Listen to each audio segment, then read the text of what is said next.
All right, welcome on in to another episode of DCU Daily on Oh So Curious. It's a fun one. We're a little bit later than we usually are if you are watching us live. Of course, it's gonna be all about Supergirl today. We got a lot to talk about. We're gonna be reviewing the Supergirl trailer. It looks great, but like we're gonna obviously talk about it in more detail than just it looks great. And then we'll of course be getting into all the Easter eggs, the Lobo, Superman, all the crypto talk. I really do hope crypto is gonna be okay. But yeah, so we'll, I actually shed a few tears watching this trailer several times, but we'll talk about that at length. John is here to get into that with us. We'll, get into all the theories. We'll get into your theories if you're watching live, and then after that, we've got, basically all the other news kind of piled into a bunch of quick hits. So we'll talk about Super Mario Galaxy. The projections at the box office are even higher than yesterday when we talked about them. The reviews are out though. So, we'll take a look at the Rotten Tomatoes score. We will talk about Avengers Doomsday. Maybe Disney and Marvel Studios are looking to potentially move it now, considering that Jumanji has vacated its previous release date of December 11th. So will Doomsday still happen? We'll try to get to the bottom of that. And we have also got to talk about, I thought, an insanely good-looking Masters of the Universe trailer. So to do that and so much more, we're going to change things up a little bit today, and we're going to get blessed from the start, right at the start, and get right into DC Daily to talk about Supergirl. It's another project that's been blessed from the beginning. There's the shot right there. That. Okay, we don't need to see chorus. Right there. Hey, buddy. Eyes up here. Now you want to get nuts? Let's get nuts. Here we go. Victory mine. Ask me how am I doing? I'm telling you really I'm doing sublime. I never wait in a stewardess line. I just go do it. I'm moving my time. Really had nothing to do with it. How am I moving? I'm moving like you want to shine. Follow my lead. Don't listen to lies. I had to put me all in the line. That's why I know that victory's mine. I prefer Jared Leto. Hunka hunka.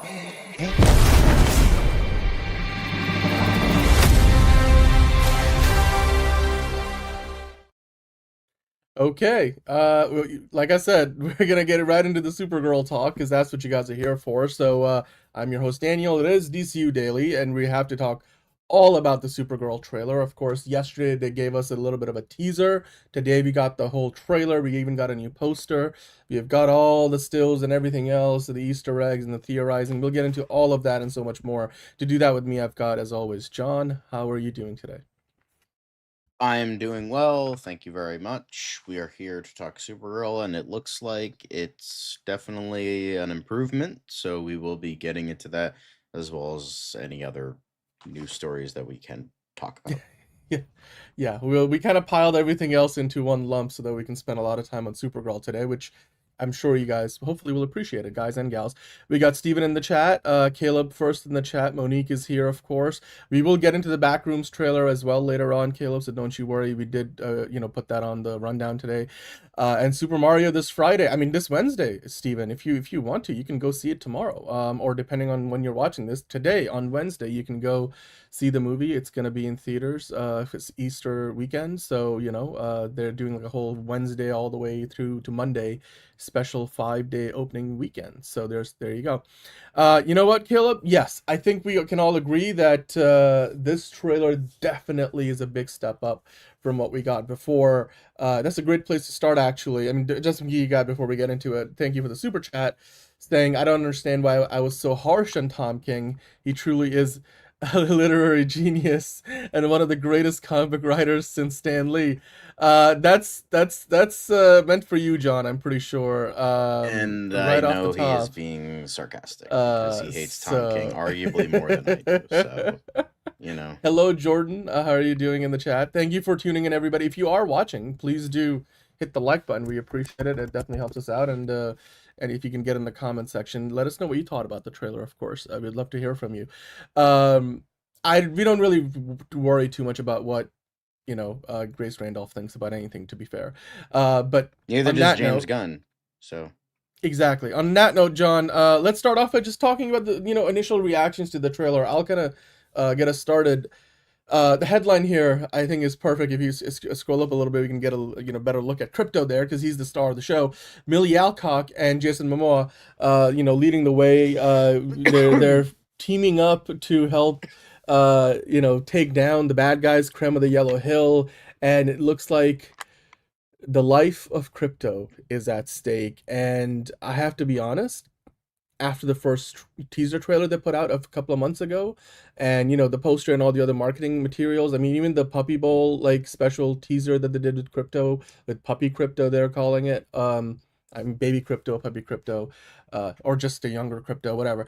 I mean, dude, this trailer was a huge step up to any and all of that combined. If this is what they led the way with, I think the overall sentiment would be so much like more positive all around, from the get-go. But that, look, let bygones be bygones. We're talking about the trailer that's out today.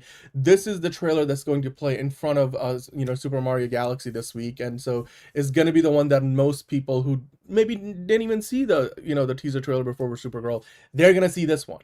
And yeah, my thoughts exactly, Caleb. They better not hurt crypto, because I've heard John Wick references online today. I've seen a lot of people talking about it in the sense that the crypto better be all right, because like Creme of the Yellow Hill is the enemy number one on the online sphere.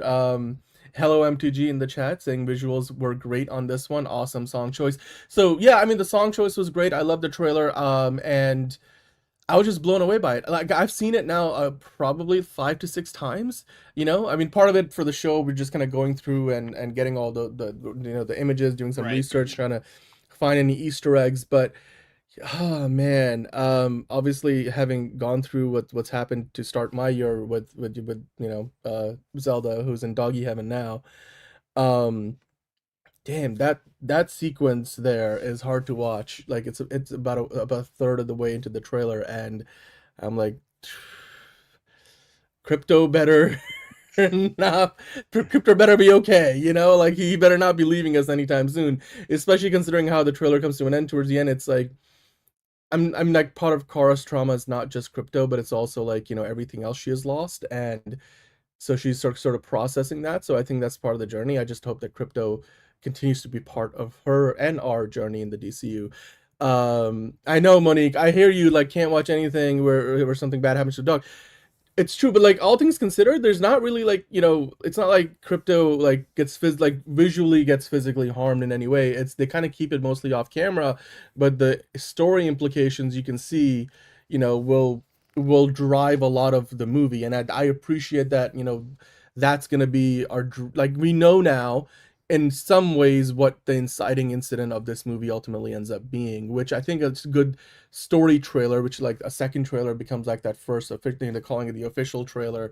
It's meant to give you more of the story, whereas the teaser is meant to give you more of a just a preview at like the theme, like some of the overarching themes and the visuals and the characters involved.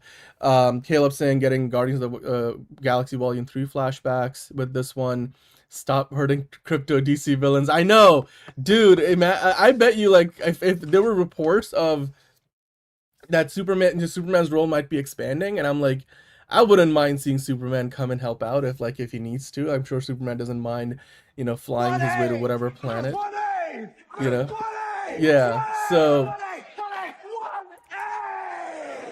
I thought this trailer was just day and night, miles ahead, and way better and more impressive than what we got the first time around. Not just because it's more visually impressive and there's more colors and stuff. I thought just overall, like, the story it tells tugs on your heartstrings and gets you emotionally engaged in a way that goes beyond like just the nerd factor of, oh my god, it's Lobo, like, or where's the color, like, it was like, we can talk about it, we can really dig into this thing now, and I love it. The new poster, I mean, we'll get into all of that, but John, I'll give it a 9 out of 10 right now, because the only thing I was missing is maybe, the only thing I was missing is like some of the visuals still look a little unfinished, then I thought that maybe like we should have gone a little more insight into Krypton and Argo City, but you know what? They can't give away everything. So I'm just being a perfectionist. 9 out of 10, I think, is about as good as anything I could have expected to get when I watched this. Was trailer. Definitely a lot better than the first trailer. I think it was just overall just I'm not like excited for it, but I'm more intrigued with it than I was the first time around. The first trailer, I'm like, okay, good, but nothing great. This one, I was like impressed. Like, there's more of a visual spectrum here. There's more like color. Thank fucking Christ. I mean, it's still mostly like brown, ugly kind of vibes, but for the most part, there's more color, which I think they Hey, realize that Silver like Stud. the lots of blues and reds, very good to put in there. No green, unfortunately, but you know, they're trying their best. But I think You're right, I Johnny. think Yeah. this definitely look. I mean, we got more Lobo. That I was definitely excited about that. Aren't you that ditz And from the bar? Like, no, that's funny. I is was she with thinking you? I of the thought she was same with thing. you. The ditz at the bar. That's what I called you. Yeah, definitely giving that kind of vibe. But touche. Touche. But yeah, like more Lobo is always a good thing, and Jason Momoa is finally playing the role he was born to play, and not Aquaman.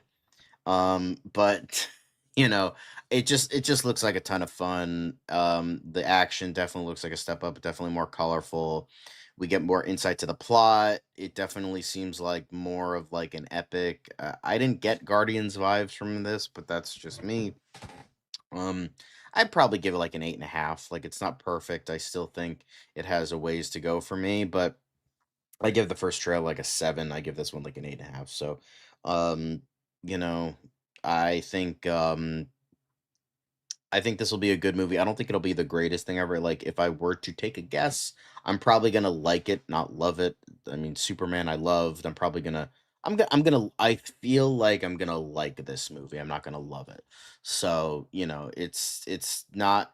I like how they're going for more of the modern characterization of Supergirl. That's what I've always wanted for a while.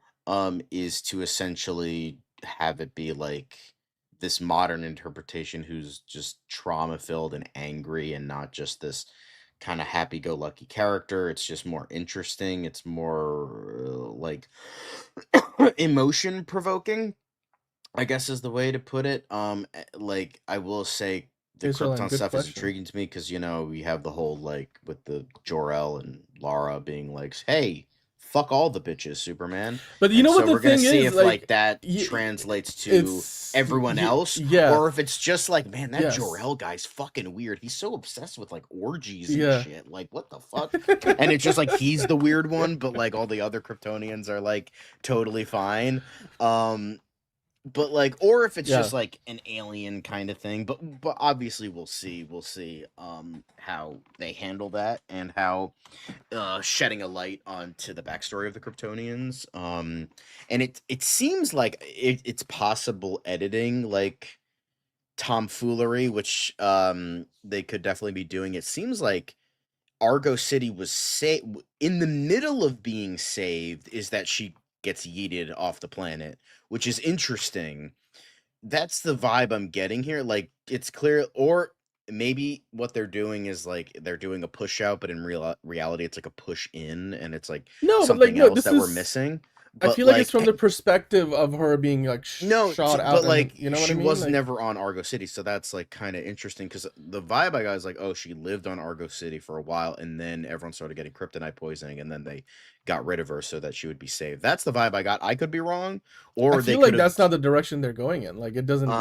Everything It's, so you far. know, that's because I mean, I remember like the editing tomfoolery that Project Hail Mary did, which Mm, was fucking ingenious, was the explosion that happens in the trailer. We thought that that was the Earth getting affected, like the Earth is dying, and like like meteors are hitting the Earth or something like that. But no, it turns out that was just the scientists that were, you know, doing the Devil's Tango exploded at the same time. So that's what that was. So, you yeah. know, I'm curious how they're gonna present that. Because it makes sense that like, oh, Argo City got saved, but it's like technically it was affected by the explosion. Wouldn't it become a giant chunk of kryptonite? And they're like, yeah, that's exactly what happens. So it makes sense, and I like how they're kind of going like through with that. So, you know, I like that vibe. And I like, we get more Crypto, which is always a good thing. We got more Krem, who is fucking creepy as hell. I really Ooh. like what they're doing with that character. I'm I actually know the excited test about it audiences now. are calling him underwhelming, Yes. but like Yes. he's so fucking creepy, and that's like what I love about getting like someone who's not very famous for Yeah. like a villain Yeah. role is like they can bleed into that character more because it's not like, oh hey, look, it's James McAvoy. Even though to be fair, James McAvoy is very much a No, I chameleon agree. Yeah. actor and can do, or like, oh hey, look, it's Robert De Niro. Like it's like, oh hey, it's this famous actor, but like having No, someone like it feels Matthias like this Schoenaerts is no, but like this is good. where like it's like I will make the comparison with Guardians, the first one. Like Lee Pace, kind of just blended All right. into his role. All right. And like, why am I forgetting the name? We're gonna get to it was Masters Ronan of the the Universe Conqueror. soon. Don't worry. Yes. So like in that first Guardians movie, it's Lee Pace, but Lee Pace you don't think is, unless you really looked hard, like you wouldn't know it was Lee. I mean, you could, but like Lee Pace really kind of like blended into the Ronan the Too Conqueror bad role. the fucking villain was and- entirely forgettable, but that's beside the point. Come on, dance off, bro. Anyway, I don't know, John. What your overall thoughts? Did you have a rating for the trailer? I say 8.5. I give it 8.5. 8.5. All right. Yeah. Well, God, the guy just like is having his breakfast while he does the like so like it's the vibe of. I was like, this guy can go to freaking. And if they're going with more of DCU that like kind of darker vibe of like, oh, he's like doing like human trafficking sex shit, like I'm like, okay, that's definitely really interesting. I understand like it's like, oh, it's edgelord stuff. It's just like, I mean, that kind of makes sense. Like, it's not like, like Batman getting raped in prison, like what Zack Snyder wanted to do Okay, if he all right. Well, directed but Batman that was Begins, it. But there's no such movie that exists with that. but I like how they're kind of It's all right, Daniel, going if into that's that how you direction feel. because it's like this movie is not affected by like DC editorial. They can essentially do whatever the fuck they want, so they can do those deeper and darker ideas and concepts. What? I don't know what you're referencing. I mean, I know Nostalgia Critic's a bitch, but like I have no idea what you're referencing. But yeah, I think this is definitely a damn good trailer, definitely an improvement. And that's a theme today with trailers that are improvement over other trailers. Yeah. If I had a nickel. No, absolutely. I mean, okay, so what I wanted to do is kind of spend some time going through the trailer and let's talk about the story points in a bit more detail, and we'll kind of speculate. But before we do that, I wanted to kind of quickly go through some of the questions you guys have been sending in as I saved them, and let's answer those for a moment. I mean, Caleb gave it a 10 out of 10. Quick reactions first. Honestly, the Movie fact that Spud Caleb is loved positive, it. it did a good job. So, like, No, Caleb hates everything. So that's huge. definitely, something. Absolutely. But if Christopher Nolan directed this, he would say it's the worst thing ever. So it's whatever. Just Caleb's got a blind spot. Everybody does. Johnny, loving Lobo. I think everybody loved Lobo. I appreciate what M2G was saying. Not so much a question, but he was saying that, or they were saying, they made some smart marketing choices for a lesser known character that is Kara Zor-El, Supergirl, where they're giving away some of the more emotional plot points. Like they're giving away more than maybe the trailer. I mean, they did give away quite a bit in the Superman trailers, so I'm not sure this like unprecedented. Like it's not like they're doing so much to give away the entire movie. This is still a 3-minute trailer for what could be a roughly 2-hour long movie. We don't know the exact runtime, so there's still a lot more that we haven't seen, obviously. But yeah, I understand that they want to give us that emotional hook for the film, which is what the trailer I think does a great job with. So the question from Pacerland is, who do you think who outdrinks who, Kara or Lobo? Great question. What do you think, John? Where do you think that would land? Has the better like palette or the better like system, because it's like I don't know how Zarians are compared to Kryptonians, but I would assume it depends. I think Zarians don't really have a weakness, so it probably Zarian or probably Lobo, because Kryptonians are weak under a red sun, which can be a lot of the universe. So yeah, true. I mean, I would say body weight.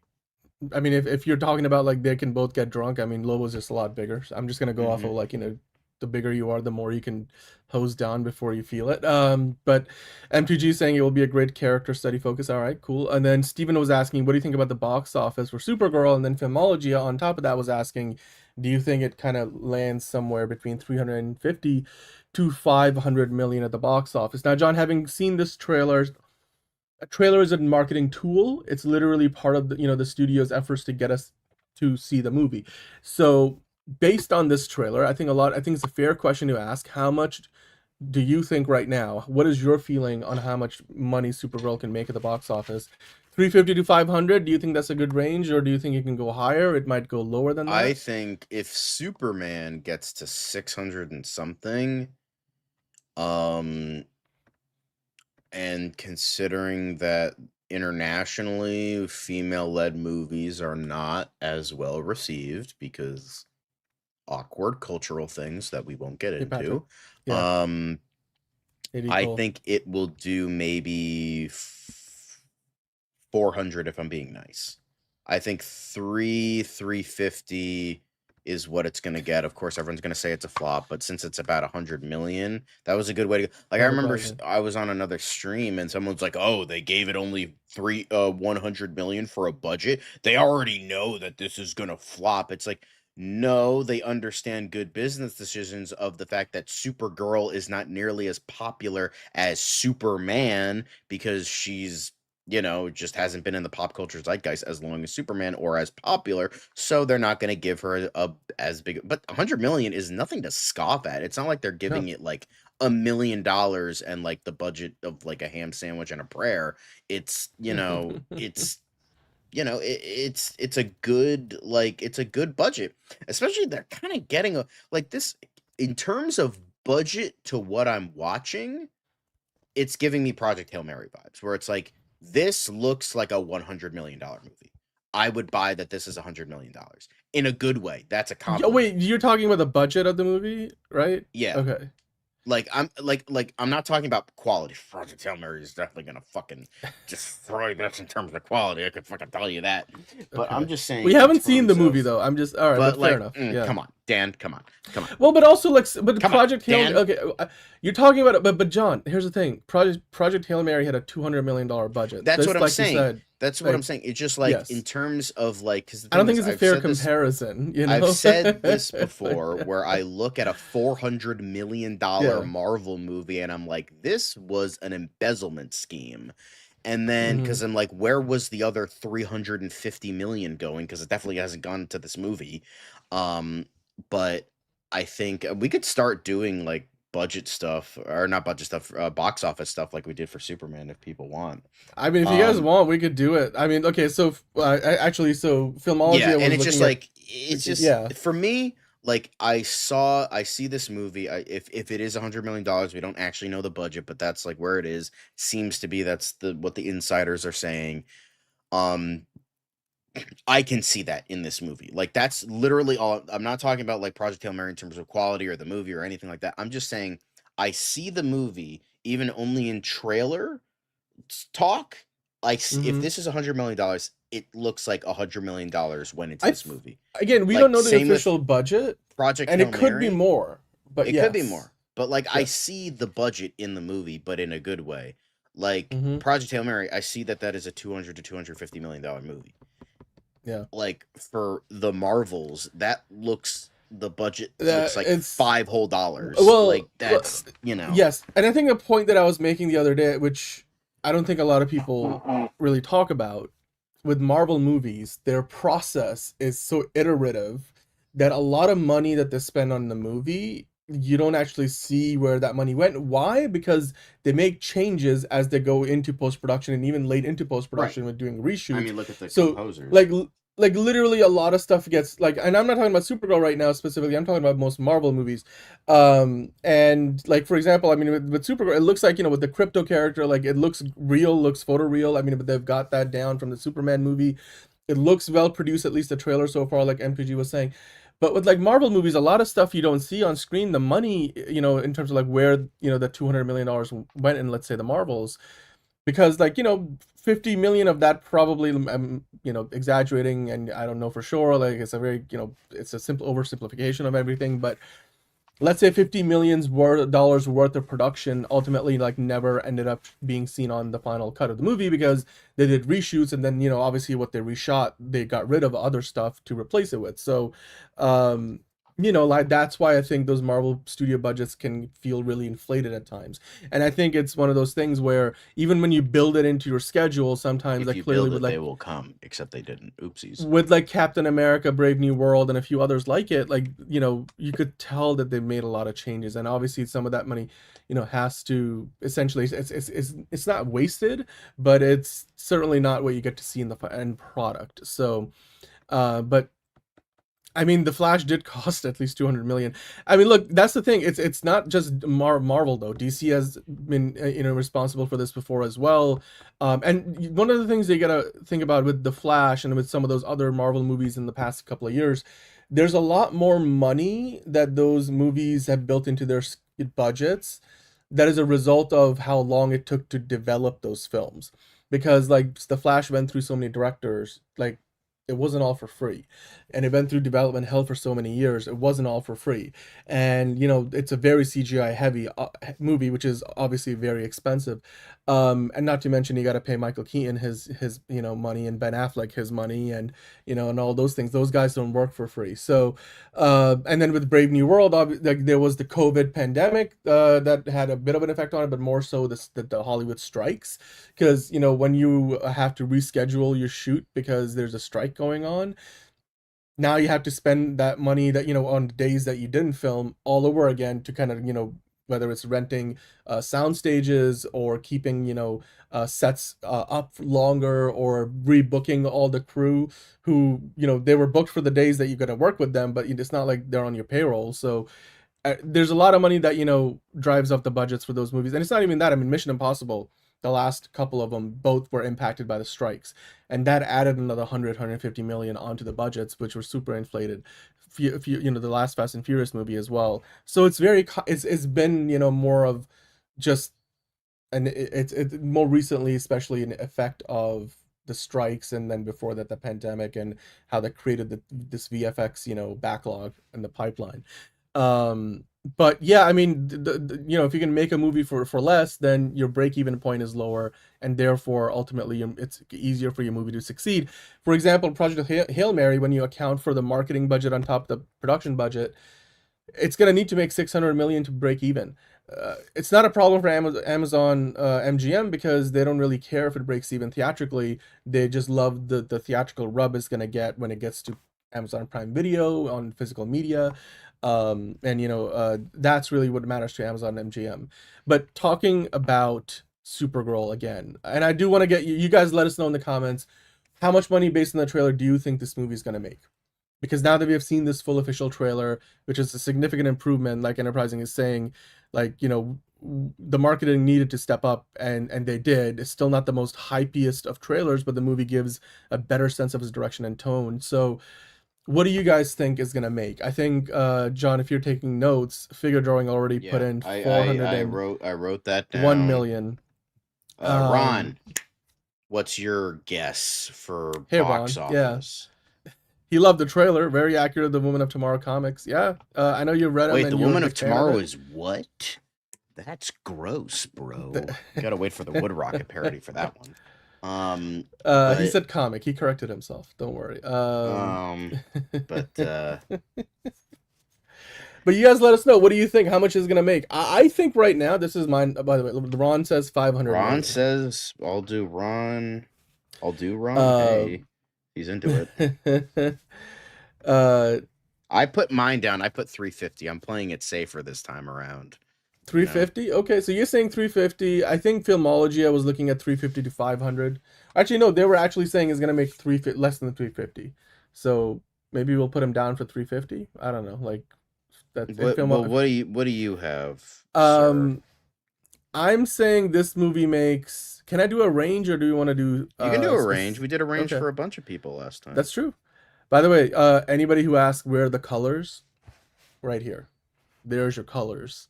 There's more color in this shot. Definitely lots of yellows and oranges. Got some reds. Got some blues. Mm-hmm. We did get some color. Well, No dude, green. Look, there's No there's blue right there. I mean, most movies don't That's have a lot of green. That's a fucking baller shot. That's why I picked it. Like it's so great, that's fucking right? cool, bro. It's that looks like a space helicopter or something. I don't know what it is. But she's obviously fighting. You mean a fighting spaceship, back. Dan? That's kind of the vibe. No, the design of it looks like This it is a would be cool like shot. an Apache. This is also a cool really shot. fucking cool. Like, okay, so I was thinking 500 to 600 million. I think that's what we're looking at for this movie, which means it's going to be potentially on par with what Superman did if it hits the higher end of that. M2G saying definitely higher than 400 million, up to 515. Hang on, guys. I can only write so quickly. So M2G I don't thinks have 400. extra space on my desk because I have to put my camera in front of my face. It's all good. Well, let me know if you missed any, because we gotta note them down. Johnny Rico gave us his prediction, saying 500 million. Movie Spud. 350 to 400 million if it's a critical hit, high audience score. Okay, so some nuances to your prediction, Movie Spud. Pacerland with this prediction, they're saying 425 million, but depends on popcorn bucket, could go a million. One could go a million more. Okay, you mean like 425 to 426 if the popcorn bucket is good? Okay, so 425, I think it was Pacer was trying to get at. Enterprising saying 500 million and 70% on Rotten Tomatoes, 89% audience score, A- cinema score overall. Okay, so you're even giving us Rotten Tomatoes predictions. Wow. All right, guys, that's give us bold. your Rotten Tomatoes scores. Enterprising turning it up a notch.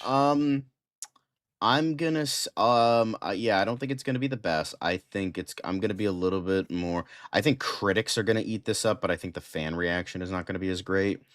I'm gonna say 78, no pun intended, for critics. I'm gonna put 78 for critics. I think I'm gonna put 68 for audience. I'm gonna say the audience is not gonna like this one. That 68 is pretty low, John, for a movie like this. And then I'm gonna put a B plus cinema score. Not like I care about cinema score constantly, but by the way, figure drawing, I completely agree with you. The dog is the soul of the movie, and it's a cheat code. That's how it's gonna make all the because here's the thing, people hate women, so it's probably gonna be bombarded with like review bombing if I were to take a guess. Well, you can't do review bombing on Rotten Tomatoes anymore. All right, you know what? Okay, I'll be nicer. I'm gonna say 72. I'll say 72. I'm not trying to make you change your rating. I'm just saying I think like for Rotten Tomatoes nicer. that feels low. Because I didn't want to go with 69 because but 72. I think that's. Caleb says 500 million plus, so that's Caleb's prediction for the box being office. Positive. I don't like this. Caleb, go back to being a shit poster again. This is making me uncomfortable. M2G saying I think it's more important that it gets 80% score than the money that it makes. So kind of similar to Superman, the vibe check has to pass before the box office clears. So 68%. What do you think for Rotten Tomatoes, Dan? What do you think? Make sure you note down the figure drawing number for the audience score, by the way. And Enterprising, MTG gave us the 80% prediction for the critic score. I look, here's what I think. I think this movie is going to have an 85% critic score and is going to have an 88% audience score. Those two numbers usually aren't that far positive, apart. Dan. I really appreciate that about you. Dude, I think 68% is insanely low. That's a worrying sign. Because I've seen so much hate for this movie. It would be really more bad. so than Superman. But again, I think a lot of it is like the minority, like the loud minority of like hardcore fans. I don't think because this is the thing, most people don't, live in these online circles. Are you saying the way 68 or are you commenting on my 68? I forget what. I don't know. I think he's commenting on your 68 because that would be bad. I mean, dude, even some of the most bashed DCEU movies didn't have a 68%.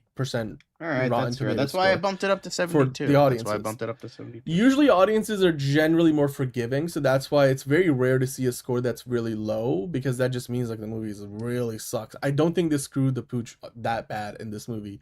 There's no way. Screwed this pooch? The one that's on the screen right now? I hope not, because I will personally. That would be disturbing. Kill Creme of the Yellow Hill. Okay, now you're taking that literally. I was trying to make a metaphorical reference. Um, Caleb thinking probably in the late 60s or early 70s for his Rotten Tomatoes score prediction. T Murder, hello. That's an interesting username. 300 to 325 million box office prediction from him. So there we go. I don't think we got one from you for Superman last year, but we're glad that you're here for Supergirl. Grebel Fuentes, what are you saying for the box office though? That's the thing. Yeah. Grebel Fuentes, 88% critic score, 90% audience. Yeah. I think that's perfectly feasible. I said 85, 88. 88, 90 is perfectly feasible. I think people just didn't like the first trailer says MTG. I liked it, but it really didn't give away much, which is the point. It's a teaser trailer, you know? Like this trailer gives away a lot more. Old gamer name. Yeah, that's fair. I mean, YouTube has done this weird thing where usernames now are a thing that they used to not be. But anyway, MTG saying, commenting on your 68, John, his prediction is 80% for Rotten Tomatoes. So Enterprising single will be solid, just not as impactful as Superman. At least that's what it seems like for now. Well, yeah, I mean, but Superman was an introduction to an entire cinematic universe. So I think like no movie moving forward is going to feel that way until you get to something significant like a big team up, or obviously like a Batman movie is going to feel big because it's Batman, you know, like, so I don't think Supergirl needs to be anything like that. I catch metaphors with my cat like okay, thank you, Caleb. We do appreciate you for that. All right, well, we got a lot of your predictions here. John, hopefully you got all of them. We've got them saved here. So yeah, we got box office predictions, Rotten Tomato predictions, audience score predictions, and cinema. You know what? Speaking of cinema score, I think A- as well. Who said? I think it was Enterprising said A-. That was his prediction. Because look, again, this it feels like a crowd pleaser, but at the same time, it's a movie that's, you know, gonna be a more of a character study. Which, speaking of which, I was telling you this before we started, that Craig Gillespie, the director of this movie, he is known for doing great character work. As a director, that's what he excels at. So that's where I think this movie will do some of its best work, because you notice, like, to me, there's two moments in this trailer that really like took my breath away in all the right ways. It was this sequence, and I'm like, oh, God, no! I literally teared up and shed a few, because I don't want anything bad to happen to crypto. And like, again, if you guys know what's in my personal life this year, is it's just I don't want anything bad to happen to a dog. It doesn't. I hope we're not gonna get that far. I really don't think they're gonna do anything where crypto is not around anymore. I highly, highly, highly, highly doubt that.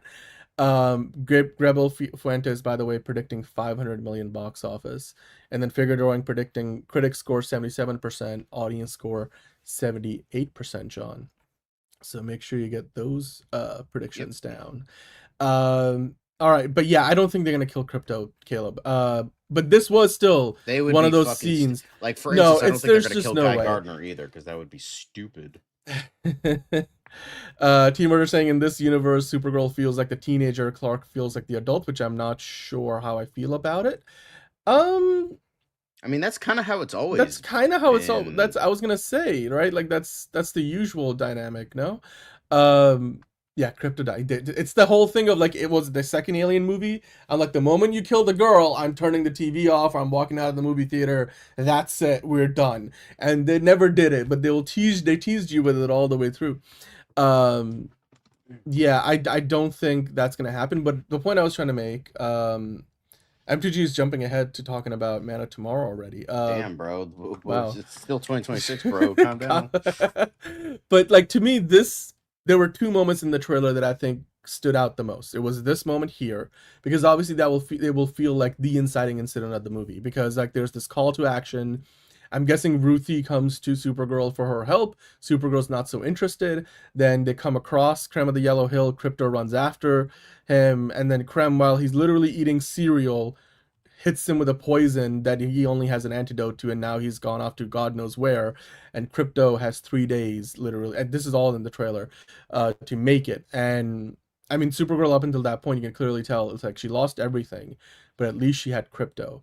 And I could tell you, like, you know, I don't think Fiona's gonna want to watch this trailer. My girlfriend, like, that's literally been her with like what she went through with Zelda. So I can tell you, like, from just kind of having been through that with her, like how devastating it would be. And for anybody who's owned a dog or has got a puppy or a dog that they grew up with or had for a long time, that or even for a short time, that they wouldn't want to lose them. And because it's your companion, it's your best friend, they're your part of your life, they're part of you. So this to me was the moment that stands out, because this becomes, like, I think the moment where we go from act 1 to act 2, because Supergirl jumps into action to go after Creme of the Yellow Hill. Along the way, everything else happens. We get to meet Loba and all that, the dits from the dive bar. And then I thought the next part of the trailer that really gave us something that I think is going to be a huge moment in the movie is right here, when she's kind of telling Ruthie that revenge, because you could tell as the trailer goes on, Ruthie becomes a little more vicious, because she starts off as like this really scared girl while Creme is killing off like her family, literally in front of her, and then stares her down, and then you get to a point where Ruthie, she might even be on a villainous arc here, but Supergirl then has to be like, look, vengeance and revenge is not going to get you what you think. It's not going to make it feel better. And you can see, like, to me, Millie Alcock, like, is the most emotional in pretty much the entire trailer right here. The only thing I worry about is, does that have anything to do with like where Crypto is at that point in the movie, or what Crypto's status is? But maybe like some of her trauma and speaking to the idea of like, revenge is not going to fix anything comes from like her seeking, some kind of closure with the family that she lost on Krypton, rather than, what's going on with Crypto. And I do believe, Ron, this movie will be written really well. I mean, there will be jokes, I'm sure, but like I don't think this is gonna be obviously it's not a James Gunn movie. Uh, but yes, exactly. Good humans treat pets like kings. I mean, you see my cats like walking around everywhere. When Zelda was with us, she would come and sit with me, and then both of my hands will be occupied giving her cuddles. Like that's how you do it. But I mean, it could, Enterprising, it could be that Man of Tomorrow. But John, like, what do you think about the point I was trying to make? This scene here feels like Supergirl has kind of gone through a lot, not only leading up to this movie, but throughout this movie, the events of the film, the flashbacks, to the point where she's trying to maybe talk down Ruthie, and kind of almost like how Batman and the Batman is like, if you kill Carmine Falcone, like you will never be like, then that's gonna be on, that's like blood on your ledger, that's always gonna be there kind of moment. Yeah. And that revenge is the whole idea of like he's vengeance, but then he becomes hope.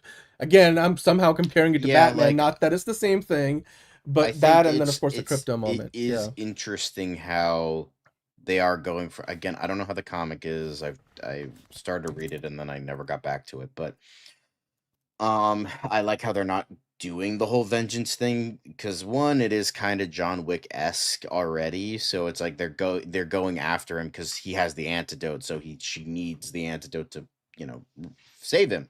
Boom, I like that way more than it's just like, oh, it's just revenge. I'm like, all right, okay, but no, it's I feel like that's more interesting. Yeah. Yeah, I thought that those were the two high points of the trailer, in terms of just like trying to pull you in emotionally and kind of giving us a preview, because you can kind of piece together a lot of the movie's broad strokes, like in terms of what the story is going to be. Obviously, there's still not everything. We don't know everything in the movie. We don't know how their quest to go after Creme of the Yellow Hill plays out. We don't know what else happens if somebody else bites the dust, or how much is Lobo involved in the movie. But Millie Alcock is a great actress. She's an up and coming underrated actress, and I mean, Craig Gillespie, I, Tonya, he did that. I mean, I like Cruella, but he also did Lars and what was the Real Girl, Lars and the Real Girl, that Ryan Gosling was in. Of course, we're not actually doing Tier List Tuesday tonight, by the way, just to let you guys know, just as a side, because it's so late that we started today. We're gonna save it for tomorrow, so it's gonna be like a Tier List Tuesday on a Wednesday, but we will be doing a top 10 Ryan Gosling's tier list. So don't you worry. And then the Fancast Friday poll is up, so you can go vote for it in the community post section in the meantime. But yeah, I have high expectations for this movie now, John, because it just looks it looks fantastic. It looks a lot better. A lot of the critiques from the first one, for the first trailer, I think are addressed here. And we know this movie, based on that Entertainment Weekly article we were talking about yesterday, is going to feature 9 different planets, at least 5 different original languages. We're going to get to hear more Kryptonian. So, I'm interested to see how all of that's going to play out, of course, with Project Hail Mary and, Avatar. There's a lot more of that in the public consciousness about the idea of, like, not just faking alien languages like George Lucas did once upon a time in Star Wars. Nowadays, like, these like there's actual linguists who advise on these movies, so the alien languages do have like some rhyme or reason to them. Even in Superman, what was the name? It was the Baravia, I think. Yeah, Baravia, the Republic or whatever, the Baravia country. They spoke Croatian. I mean, it's a known Earth language, but like the Barabians, their language, main language was Croatian. So if you understood Croatian, you'd be like, oh, whoa, the Barabians speak Croatian, like, throughout the movie. And of course, I think the president of the country, the guy the actor who played the role, he himself is Croatian, so it was his native language. But so I do hope that we get to see more of those languages. Yeah. Oh yeah, the Tier List Tuesday top 10 Ryan Gosling movies were on there, the poll, and it won. You can go take a look at the poll in the community post section, M2G. But John, He's let's more kind of than just Ken. he's more than just Ken. I mean, anywhere else he'd be a 10. But anyway, let's talk about some of the other, like, I want to talk about some of the plot points in this trailer, because we've been still talking very broad strokes. I love that we get to see more interaction between Crypto and Supergirl. I also like the idea that Crypto doesn't wear a cape when he's going around with her, like they're both in street clothes. I mean, in fact, we don't really see Crypto in a cape at all in this trailer, or any of the marketing so far. So that would be interesting. He's a that was like a naked boy. Superman choice. Because, like, I mean, like, is it a Superman thing that he gave Crypto a cape because it's on Earth, so like you're associated with Superman? It's like a symbol that the humans could recognize. It seems to be so far that was the case, even though the costume is Kryptonian. We do get the Superman cameo, an extended version of this. It looks like some kind of FaceTime video call going on. I do appreciate here, though, how it's like, it's in this, just the nuance of this, like, very short conversation, that Kara Zor-El just relates to Earth very differently than Kal-El does, right? Because it's like, to him, he almost feels like he's a human first and a Kryptonian second, especially like this iteration of the character. Whereas Kara Zor-El, firmly feels much less like home on Earth, which is why she's really not because the whole idea is like, he's worried about his cousin Superman, and Clark is like, you just keep running off, like, I don't know if we're gonna be able to find your family or stuff. And she's like, well, there's nobody left. And she's much more jaded, and you could tell, like, the perspectives of the two Kryptonians are very different. What did you think about that? It's like, I think, very subtle, but it's very effectively, like, that distinction is made in this very little small, probably part of a larger conversation from the movie. Right. I think there's more. Obviously, we're not getting everything because, trailer, but yeah, I think that's just a very interesting tidbit. Again, character driven. I like how it's character driven. Yeah. Because not everything has to be plot driven, but we'll see how it goes. Yeah, no, exactly. I mean, we'll still get plenty of action. I mean, it looks like we will get a lot of that. The other thing I was going to mention, this whole sequence we have seen now across pretty much every iteration of the trailer, which involves a puppy Crypto, by the way, super cute. It seems like this, like, whole funeral thing, because it looks like a funeral. It is a funeral. There's like a wide shot where they show somebody in a red, like, coffin, coffin, like somebody dressed in red in a open coffin that they're walking down for for some kind of a funeral on Krypton, or maybe in Argo City on Krypton. John, my question to you is, do we, because you guys tell me, I don't remember seeing, like, Kara's like mother in any of these shots. We see David Krumholtz, we see Zor-El, but like, why I forget what's the name of because we know they casted somebody for that. Allura Inzi, like, but we don't really see that. So it's like, do you think that funeral is like her mom and Zor-El's, like, wife and partner, like, has passed, and like that's the funeral? Because I'm just, this is me speculating, but do you think that, because then that would make it even more devastating that she just lost her mother, and now her father is, like, literally putting her in this chamber thingy, and like spaceship and sending, and then by the way, David Krumholtz doing a fantastic job. He certainly looks a lot more approachable, a member of the House of L than Zor-El or Jor-El did. Zor-El feels like much more relatable of a character, at least on first glance, than Jor-El from Superman. So I don't know, what were your thoughts on these Krypton shots, and where's your head at with like you said, like how they're gonna address the elephant in the room of like, maybe Jor-El was weird and everybody else was kind of more down to Krypton, you know? Yeah, Um, I think it's definitely like an intrigue, like the crypto, like when it comes to alien races, not just Kryptonians. It's always intriguing how people build that world and yeah, build that lore. Kryptonians have gotten many different agree, Smacky. Same. versions over the years. I mean, either they're shown not at all, like like the early stuff, like Adventures of Superman Mhm. and the Fleischer cartoons, where they weren't even like fucking mentioned. It's just like, oh, he was born on an alien planet. Anyway, here's Superman, and that's kind of it. And then it was like Superman 78 was like the first time we really saw the Kryptonians like Right. in that light, and Marlon Brando reading lines off a diaper, but it's Yeah. very Well, cold. he wanted a lot of kind money for that. Yeah. Yeah, 14 million at the time, I believe. Yeah. Uh Really. but yeah, he like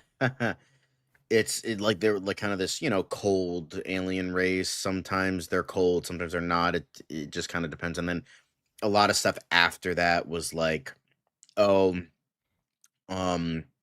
was kind of borrowing from that, like the Superboy show. It was kind of like the continuity was interesting, it was and it wasn't. And then you like had Smallville, and then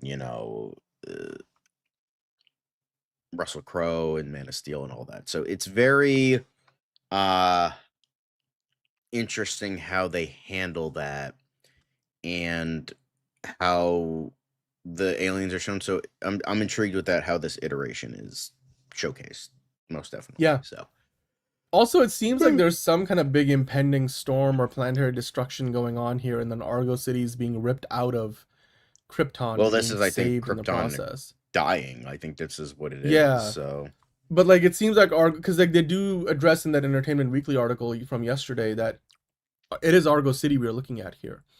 And I mean, I'm wondering, maybe Jor-El realizes the future of Argo City is going to be like this slow death because whatever maybe killed, his wife and Kara's mother, which again, my speculation is that that's the funeral that we see in this trailer. That's a plague that's going to spread, and then the only way that he can ensure that his daughter survives is to put her in a capsule and shoot her off into space towards Earth, essentially. Yeah. And I mean, we don't see. I mean, there's no Bradley Cooper to be seen here. I bet you if he had a cameo in this movie, that there's no way they're giving that away before the movie comes out. But I hope they address the whole Jor-El situation. David Krumholtz has also not. He's been pretty mum about it himself. Do you think there's any chance there's a like a Brainiac reference to any of this? Like, it's entirely possible. do you think this whole beam situation, like maybe Brainiac is the one pulling the strings on how Argo City gets bottled up in a way, while Krypton is being destroyed, and maybe that I don't know how that would. I guess the implication then would be that maybe Supergirl would want some revenge or some measure of justice, Possibly. in Man of Tomorrow too, because that's where we get to see Brainiac. But yeah, I was just curious because this is definitely more detailed than before. Some of some of these models kind of look a little bit like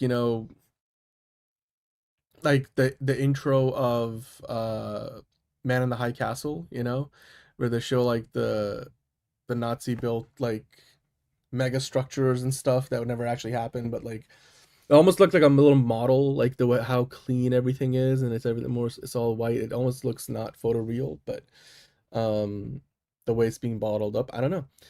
Maybe that's something. It is a really cool shot. Maybe that's something that's hinting at of the future of Brainiac potentially. Yeah, if Brainiac is responsible, but maybe she's already gone that character arc where she's not after revenge, but maybe she's after justice. hence building up to the Justice League. I love every bit of the character work between Crypto and Supergirl that they do here in the first part of the trailer, because it really goes to show like Supergirl is able to finally tell us and show us like what Crypto means to her, because they have to kind of reestablish that in the minds of a lot of people who are maybe just average viewers who were like, wait, we thought Crypto was Superman's dog. And he has been in like most stories up until now, like even in like the secret, what was it, not the secret, it was like the DC Super Pets movie, like Crypto is Superman's dog. He's always mostly canonically Superman's dog, but of course they're going a different direction here. So I like that they established that through the first third of the trailer, and there's very much 3 acts in this trailer. So yeah, you get a better idea what the ship. It feels like this ship is either Krem's ship or it's Supergirl's ship, one of the two. Because I mean, she's eating from the same bowl of cereal that later on Krem could be seen eating from, if you notice. So maybe he hijacked the ship. Maybe she was on the ship, and then they kind of were getting along. It definitely seems like he stole her ship, because then she's seen at the bus stop or the ship stop. Right. So I love these moments. The crowd surfing moment with Crypto. This is gonna be fun to see. Hey, look, green! More green than the Green Lantern trailer. There's green. Yeah. Is that a Green Lantern ring like shining through the crowd? I don't know. It looks that looks like their. By the way, yeah, that looks like their ship. Yeah. Yep.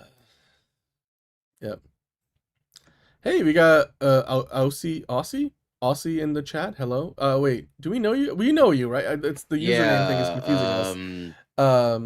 It's a familiar something face. Critical, not Moist Critical. That's saying hello. Charlie, really enjoyed the trailer, but I know John hates it because of Tom. No, John actually. I didn't hate it. I gave it an 8.5 out of 10. So yeah, suck it. This was funny though. The whole Tom King still deserves to do things that I can't mention on camera, because then I will get arrested. So I'm not. Manos time. That's what it is. That's what it was. Yes. All right, Manos. You know what, Manos? You should get in touch with Liz. She's going to France. If I remember correctly, you were in France. So if you want to have a meetup with Liz, she's gonna be in France, and I think she might be on the show tomorrow. So be sure to check in. It is a good trailer. I love the physical comedy here, by the way. The whole, she's like, I'm used to Crypto. He's kind of crazy, but then the craziness kind of becomes gets to a point where it has a real effect.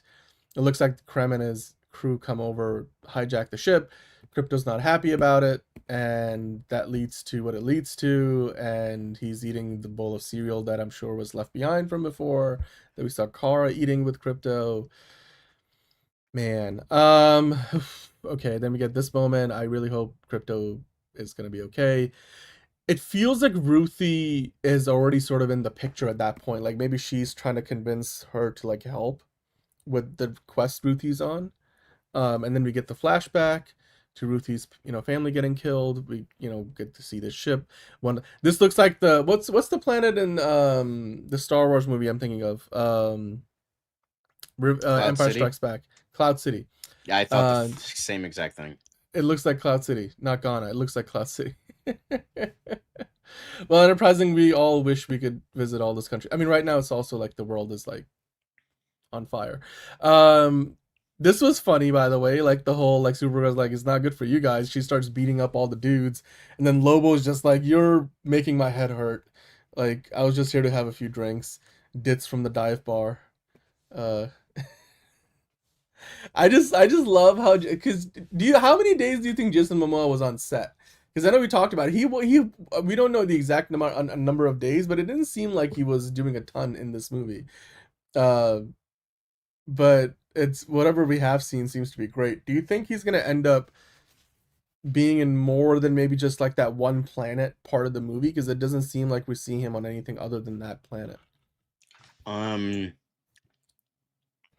I mean, he might have his cameo here, and he might come back later, because I don't think it's the same planet. Because the way he says, "Oh, the Dit's at the bar at the end," it seems like there's been a passage of time there. But it seems like it's still the same planet, don't you think? Because like the look of it all. I think it's just everything is brown.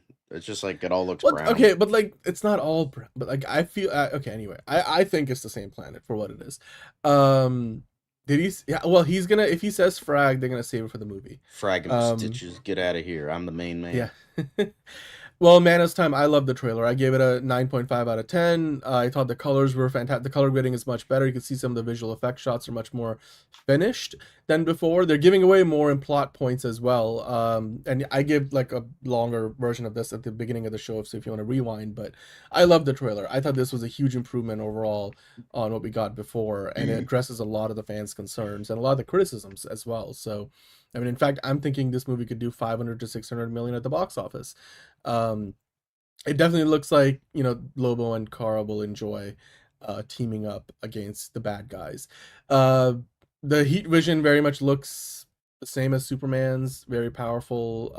And yeah, where do you think this happens? Do you think this is like after Ruthie's sort of crossed over into like I'm going for all out revenge mode now? Or because I don't know who's behind her. I don't know. Could Like be. that's an interesting shot. And Supergirl obviously, to me, it feels like she's trying to talk Ruthie down. We know we saw the photos of the set photos of when they shot this stuff. It looks a lot more fantastical than it did on the set photos, but that's the whole part of movie magic. And it looks a lot more finished. This shot, that cape looks more photoreal. Even if I don't know if maybe the cape was there, because I know they shot some of her stuff with a physical cape, but then sometimes they just shoot without the cape and then they'll add it in post. It is much more visually pleasing overall. What do you think of, what did you think about, like, you know, Lobo's bike in action and much more Oh, that was fucking awesome. like much more detailed than ever before? You can see it's still mostly a normal looking bike, except it's got all like the, what would you call it, like like not punk rock, but like it's very hard rock, like whatever, like these, it's just very stylized, all the elements of it. I mean, of course he's doing his thing, but he's got like the skull in the front. It's Lobo. It's Lobo. It looks fun. I actually also, one thing, the explosions look pretty realistic. You know, in terms of like a measure of good VFX, doing fake, you know, CGI explosions is a hard thing to get right. It's still maybe a little more halation and a little more overexposures on the high end. They're still kind of like bringing the highlights down a little bit too much in some ways, but like here, for example, you could see like the white show up more. I thought that looked better. Whites of their eyes. But like in the explosion, because I mean, that, you know, if you're thinking about like proper VFX, that's one thing. Like in real life, like in most things, when you shoot an explosion with a camera, it will just overexpose a part of the image because of how white hot the parts of the explosion gets. And I mean, you can artificially then grade it to look more flat, but like part of like how we perceive, if you literally watch the fiery explosion for yourself, it will look like there will be like some of the stuff is just blown out completely. So replicating that in CGI, I think, is always hard to get down. I mean, they're most of the way there. Man of Time saying, even though this looks nothing like the comic, I really love the vibe it has and can't wait to see this movie. 9 out of 10. This sequence looked fantastic, by the way, John. And it also looks much more finished than some of the shots we saw in the first trailer, where she's flying through space, probably destroying that ship that she was fighting before. God, Creme of the Yellow Hill just looks like the most hateable character in this movie, by the way. Yeah. There's a lot of jewelry on his face. What do you think is going on over here, by the way? I wanted to ask you this question because it feels like maybe, and I'm speculating, but whatever poison he gave Crypto, it seems like maybe she has been the victim of the same thing, because like there's like these that's little the vibe I was getting a little bit. Like, you know, I think later on in the veins movie on her he gives it face. to her. I don't think like they get it at the same time. But Yeah, maybe they do, maybe they don't. I don't know, but like it's definitely like it intriguing. definitely feels like, you know, she's not looking all too good right there, and like yeah. Well, Krem does look like a Ravager, but also, like, you know, it's because that's the most obvious comparison. It doesn't mean, you know, that that's what they looked at for reference necessarily. This, by the way, is a really cool shot. Reminds me of some of the shots we saw in, like, I think it was the second Thor movie. Or what's the one where Loki fake dies? Was the second one or the third that one? was the second one. Second yeah. one. It looks like something like that. You know, like the vibe here. Maybe there was. It looks very similar. Also very colorful. I like the you know, the teal orange look. Very filmic. very colorful. This shot we saw in the original teaser trailer as well. It seems like this is where he's kind of, you know, staring down Ruthie after he's killed her family, kind of similar to what we saw with Thanos. Maybe when we find Ruthie, Ruthie's like working with or working for or enslaved by Creme of the Yellow Hill. That wouldn't be, I mean, if he is indeed, you know, human trafficking, then it would kind of add up there. These shots were amazing. I think some of those might be montage with like the young Crypto, the puppy Crypto, but still love the idea. She's wearing a hoodie, so this is probably not a flashback sequence on Krypton. I love this look. I think you picked out this shot, John. This looks pretty epic. Yeah, she is angry, and it looks like here she's like trapped on the ship because like when whoever she blasts out of there looks like one of the Creme people, and it looks like she's like got her hands tied up there. And we have seen that promotional shot where her hands are not tied. I've seen tied enough up. BDSM to know where this is going. No, but but the point I'm trying to make is like it's like we have seen the promotional shot where she's clearly not tied up, and then you see this here, and it's kind of like her Captain Marvel moment from that first movie where she's like, okay, time for me to like show you who I really am. What's the green sun? What are you guys talking about? Cyclops blasted him. This was fun. This was a fun sequence. Really cool. Like Ruthie's like, oh shit, Supergirl can move that quick. And then of course this looks like it's somebody either threw. For a second I thought this was Lobo's bike being tossed around.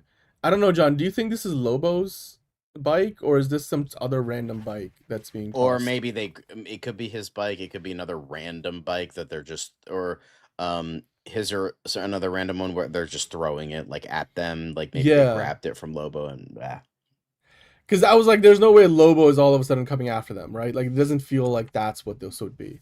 It does look, I mean, well, so far this looks like a better trailer than the Captain Marvel trailer I remember. Oh, that's the movie we'll talk about, but anyway, yeah, you're the ditz from the dive bar.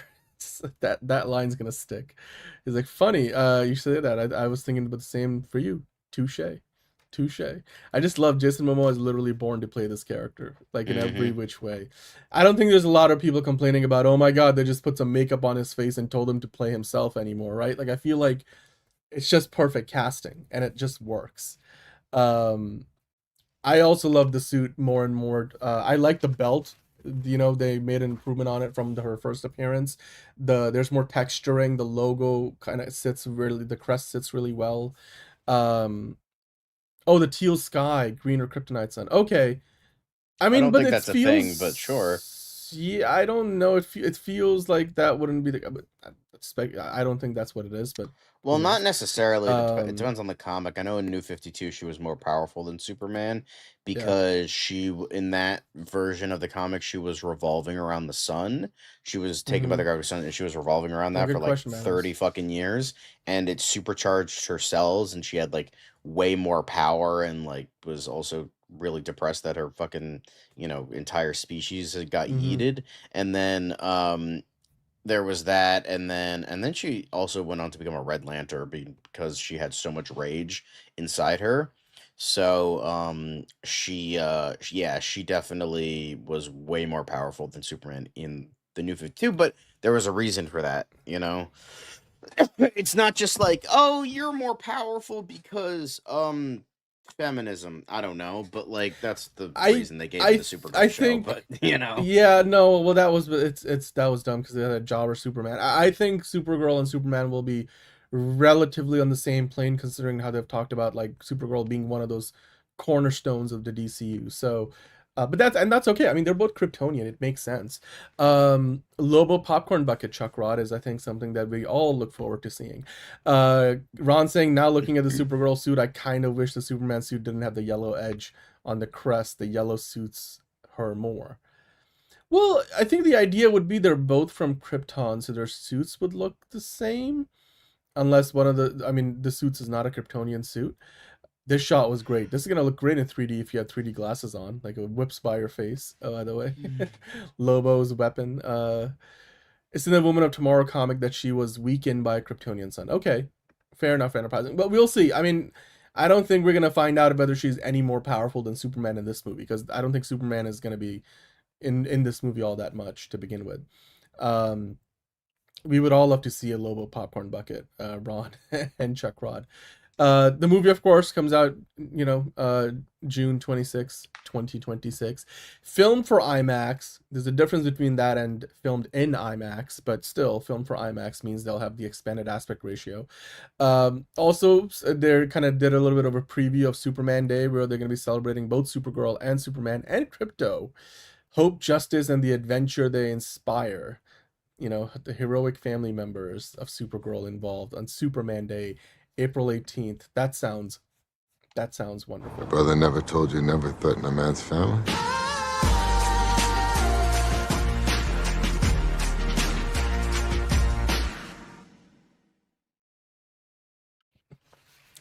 Doesn't He-Man come out Master of the Universe come out June 5th? So it's going to already be in theaters for 3 weeks by the time Supergirl comes out.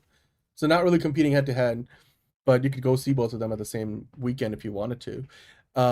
It's going to be a super day though. April 18th, John, what do you think? Do you think we get any a behind the scenes featurette maybe? Because now that we have got our second trailer already, what would you expect on Superman Day, which is going to involve a lot of Supergirl this year? Yeah, I mean, we could be getting maybe them interacting, a behind the scenes thing of David Cornsweet and Melly Alcock just hanging out. Maybe it was on the Superman set, maybe it's on the Supergirl set, and just being hey, it's the both of us. Both of us are super, so we're both getting celebrated today. Ayo. So. MTG's got jokes. Pedro Pascal is not the DCU Batman. I mean, if that was, that would be. It would be funny hilarious. because he would keep his beard because he has a very anti-shaven look. Although he did shave for the Oscar, so I don't know how that goes. But also, he didn't have the beard in Fantastic Four, right? No, he did. So, he did. No, he didn't. Yeah, he did. Are you talking about mustache or the beard? Or was it no? He had mustache and shadow? a little bit of a not a 5 o'clock shadow, but a okay. little bit of unkemptness. Okay, I don't get it. Okay. That would look weird under the cape and the cowl. Kara doesn't hold back like Clark. People forget that, so she always comes off as stronger than Superman. Yeah, Watcher, actually, great point, and hello to you in the chat. He-Man didn't really move me, but I enjoyed Supergirl. We're going to talk about He-Man, the Masters of the Universe trailer a little bit later. Early April Fool's joke to everybody. Oh, I see you, Ron. Okay, because it's past midnight. Okay, yes. Happy April Fool's Day to everybody. Pedro Pascal, nope. David Ellison, definitely. Okay, now you guys have moved on to April 1st, April Fool's jokes. Dude, there were 3 really good trailers. I mean, more than 3 for me, personally. I really enjoyed the trailer for that Pride and Prejudice spinoff on Netflix as well. He did also shave the beard for Wonder Woman, although he's regretted that since. So there's that. He-Man is... Dude, we're going to talk about He-Man later. Stick around. We're definitely going to get to that soon. All 3 were great trailers, 100%. And yeah, between that and Spider-Man, Master of the Universe, it's going to be a good year, John. It's starting to look like we're going to have a really good year at the movies. But let's keep on going here, because let's talk about Supergirl some more, because, of course, James Gunn put the trailer out today for us. He said this summer... Find your place in the universe. Supergirl lands in theaters June 26th. What do you think he means by find your place in the universe? Do you think that's more a reference to Kara? And that's what it says in the trailer. So he's probably just mimicking that. But do you think that's thematically about Kara's or Kara's quest to kind of find herself? Yeah, she has no home. She's depressed. She's fucking an alcoholic. So yeah, that's fair. I love the marketing for this movie. All of a sudden they did a whole 180-degree turn. Okay, you just sent me the photo of Pedro. He does have a bit of a 3 o'clock shadow thing going on. A little bit of a scruff going on. Okay. Also, hey, Watcher, what's your prediction for box office and Rotten Tomato scores? For Supergirl. We're taking down those predictions. Everybody sent theirs already, so send us yours. It's all leads to the center. I mean, that's still speculation. I'm not 100% sold on the idea, but anyway, we have talked about it plenty before, so maybe that is where all this is headed. 2026 is missing now is the Jurassic. They're missing a Jurassic Park movie this year, Transformers, and a Fast and Furious. funnily, I think, well, two of those are Universal franchises, and then Transformers is Paramount. But anyway, uh, I said, hey, let's what's going going on? on? Let's keep going, John. We got a new poster though for this movie alongside the trailer. Well, obviously, and, you know, posted on YouTube yep, as on well. YouTube. And then I this love one, this new poster. yeah, Very superhero different. landing. Very Yeah. different from the other stuff, where, because so far, like, anything they put out is more like, oh, you know, Kara always plays it cool, doesn't really care to justice, whatever. This is like literally the opposite of that, thematically speaking. She's doing the superhero thing. So I like the different look. If not for any other reason, then it's the opposite of everything so far we have seen from the posters and other marketing collateral. Yeah, I like it, John. How do you think this was a better poster than the one we got before?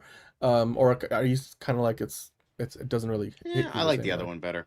This is more generic, like superhero landing. Like it feels less like the character we have seen a lot of so far in the trailers. But it's I like it. Like I said, if not for any other reason, then it's different, and it's probably like the character arc she's going on, like where she starts out in the beginning of the movie, and for the majority of the movie is probably what we got before, to where she eventually ends up, and she finds her purpose and place in the universe is the version that this poster Yeah, and then they're all of a sudden illustrates. going to start singing Yeah. Go the Distance, which I don't mind, but you know, I shall go the distance. Anyway. I agree with you, Enterprising, 100%. Exactly what you were saying in the chat. Say hey. Okay, never mind. MTG is saying, I did see a trailer today where Ewan McGregor is in a dinosaur. We were something. What? Ewan McGregor in a dinosaur? I don't know what you were talking about. The Watcher saying, honestly, I have no clue on the critic score. They're fickle in audience just for fun, probably an 80% on Rotten Tomatoes. So his audience prediction is 80%. Box office, The Watcher saying 375 million. I think a lot of you guys are pretty low on this. Like, it's a summer blockbuster film. It's coming out of the like late June, heading into July, and I know there's a lot of competition, but there's a lot of people that go to see the movies in the summer. Like, I think 375 is a bit low. Like, this is like DC's big summer movie of the year. I feel like they're gonna like really ramp up the marketing, and it's the kind of movie with crypto. I mean, just remember, there's a lot of crypto in this movie. It's not only a lot of merchandise, but there's gonna be a lot of butts in seats. I think this movie can hit 500. Definitely can hit 500. I mean, if it doesn't do Project Hail Mary money, then, you know, I'd be a little concerned for DC at this point. You know, Smacky, that's a really good question. I do wonder if they're gonna touch on the Superman parents, you know, message thing, but I know that David Krumholtz hasn't really given away much when he's been asked about it, because he probably can't anyway. But I don't think we're gonna go too far into answering that just yet. Like, I don't think watching this movie, like, John, genuinely, what do you think about this? Because where I stand on this right now, I'm not gonna go into the movie expecting to have that question answered of, oh, Jor-El was just weird, the rest of the Kryptonians are kind of different, or whatever the other explanation might be, because I just don't think we're gonna spend as much time on Krypton. And it just feels like this story is gonna be more focused on Kara and her parents and Crypto and the other characters in the present day timeline, and less so on the larger world of Krypton. I feel like they're gonna flesh it out more in the future Superman stories. I just don't know if we're gonna have that question answered here. Like, what do you think? Yeah, I don't think so either, but like, well, you know, it's end of Oak Street. Okay, that's what the movie you're talking. Right. Yeah. But yeah, good. Yeah, no, it's definitely we'll see how everything turns out. Yeah. Dude, Man of Tomorrow is getting Also, more and hang more on, crowded. I was sorry, I was looking at the chat because the Watcher gave his answers. That's why I was like kind of half paying attention. 375 plus million. That's what the Watcher's saying. 375 being the baseline in his estimation. Enterprising saying 500 million minimum. All right. Yeah, okay. they I already said said. Okay. They already said. Theirs. Yeah. All right. Yeah, I mean, the word of mouth could be Oh great. yeah, That would be great. Daredevil, Double D, episodes 2 and 3, doing a good thing. That's true. Well, Liz hopefully will be on talking about that tomorrow, so we will see. I have not seen that trailer. I'm gonna watch it, and maybe we'll talk about it tomorrow. The Ewan McGregor movie. What's it called? End of Oak Street. We'll talk about it tomorrow. That's not on the show today. It's just, and we don't have time to pause, watch the trailer, obviously, and then talk about it. Daredevil, we will talk about tomorrow as well, like John was saying. Yeah, I mean, season 2 already getting huge praise compared to season 1. But yeah, we'll review Daredevil season 2, episode 2 and 3 tomorrow, and we also have to review episode 1 of For All Mankind season 5, because episode 2 for season 5 drops in a couple of days. Yeah, so lots to. I mean, already our rundown for tomorrow is kind of filling up. Yeah, Secret Cloverfield movie. I wonder if it is. But John, let's keep on going here. I thought one of my favorite moments in this entire trailer was the crowd surfing shot, because like Crypto's kind of involved. Let's just seeing Crypto there just makes it feel a whole lot more wholesome for whatever reason. So yeah, I just wanted to kind of point that out. I don't know, were there any viral kind of moments in this trailer that you really clicked with, or did anything stand out to I you? like seeing the this color one did for me. Yeah, I mean that's yellow right now. If you play it, it turns to blue. There's a little light. Somebody in the middle of the the pile has like a disco ball going or something. Then yeah, let's keep going. We got some more moments. I wanted to kind of highlight again the relationship between Kara and Crypto is gonna be the soul of this movie. Also, she's wearing a hoodie here, and that's a young puppy Crypto. Where do you think this takes place? Because that looks like very much an Earth hoodie, and it looks like a much younger Crypto than the present day Crypto. Do you think this is a preview of like maybe it's a bit of a flashback to when Kara first showed up on Earth? Because we know that Millie Alcock mentioned one of the first things she had shot for this movie was a scene with David Cornswell's Superman, and they were both speaking Kryptonian. So one wonders maybe that's when Kara arrives on Earth, that she's greeted by Clark, and I guess she wouldn't know English at the time.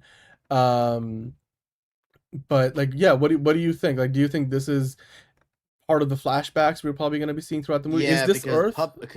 this looks like puppy Crypto. This looks like a younger Crypto. That's what I especially mean. with all Yeah. the yeah. So I'm definitely getting that vibe, and she looks like she's been crying here, and her hair is in Yeah. a ponytail. We haven't seen that throughout the trailer. This No, not at definitely all. feels the vibe of like flashbacks. Yeah. Yeah. Well, I mean, the heat vision and like you're saying, the Watcher is really. I mean, it's pretty consistent with what we got even in the DCEU. I feel like it's similar. It's better than the TV shows, but they got more budget for that. Yeah. Well, we don't see Cal in this shot, but we were just kind of speculating. We're not doing Invincible reviews, right, John? You're not really No. caught up on that. I don't watch Invincible personally, so I mean, maybe down the road. I'm still stuck on season 2. So there we go. Well, if you ever catch up, we can talk about it. But all right, let's keep going. We can skip past the social stills because we already went through so many of the stills, John. But I did want to walk through some of the McFarlane toys. So today the trailer comes out. There's a new poster, and then McFarlane Toys released their entire new line, seemingly, of action figures for the movie. Which of these stood out to you? I like the Supergirl one for sure. She's got a sword that looks like Ruthie's sword, by the way. And she also comes with a Crypto, which is nice. There he is. There he is. That looks definitely better. Hell yeah. Yep, dude, that looks so accurate. That looks great. That looks great. And then you got I will Krem. say, the front of Lobo's bike reminds me a little bit of like the whatever the mobile was that Mr. Freeze went around in Batman and Robin, like the spiky front. Anyway, there have been reports that Superman's role has been expanded in the movie, and maybe he'll be a bigger part of the third act. So we'll see. Not confirmed, but we'll see, Watcher. But thank you for sharing that. The Lobo bike toy looks fantastic. Can you go back to Lobo for a second? By the way, it does seem like she's going to use the sword because they show it in these action figures, and we see that that's Ruthie's weapon. John, this no, go forward a couple. That's Lobo's weapon, but like this, no, go back to the one before this. Jesus Christ, This killing one, me that here. one right here. This almost looks like this looks photoreal to me. I thought for a moment that was literally Jason Momoa standing there and not the toy itself.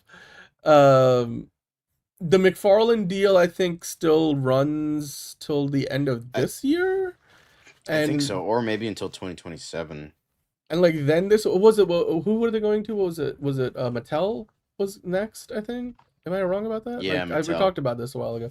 But anyway, great collectibles. I mean, look, this if you guys want to get your hands on these, the pre-orders will be available. I mean, well, now they said later today, as in yesterday now, so you can get your hands on this. There's a Supergirl one. There's a deluxe Lobo, deluxe Creme of the Yellow Hill, deluxe Supergirl with Crypto, and then of course Lobo's Space Hog.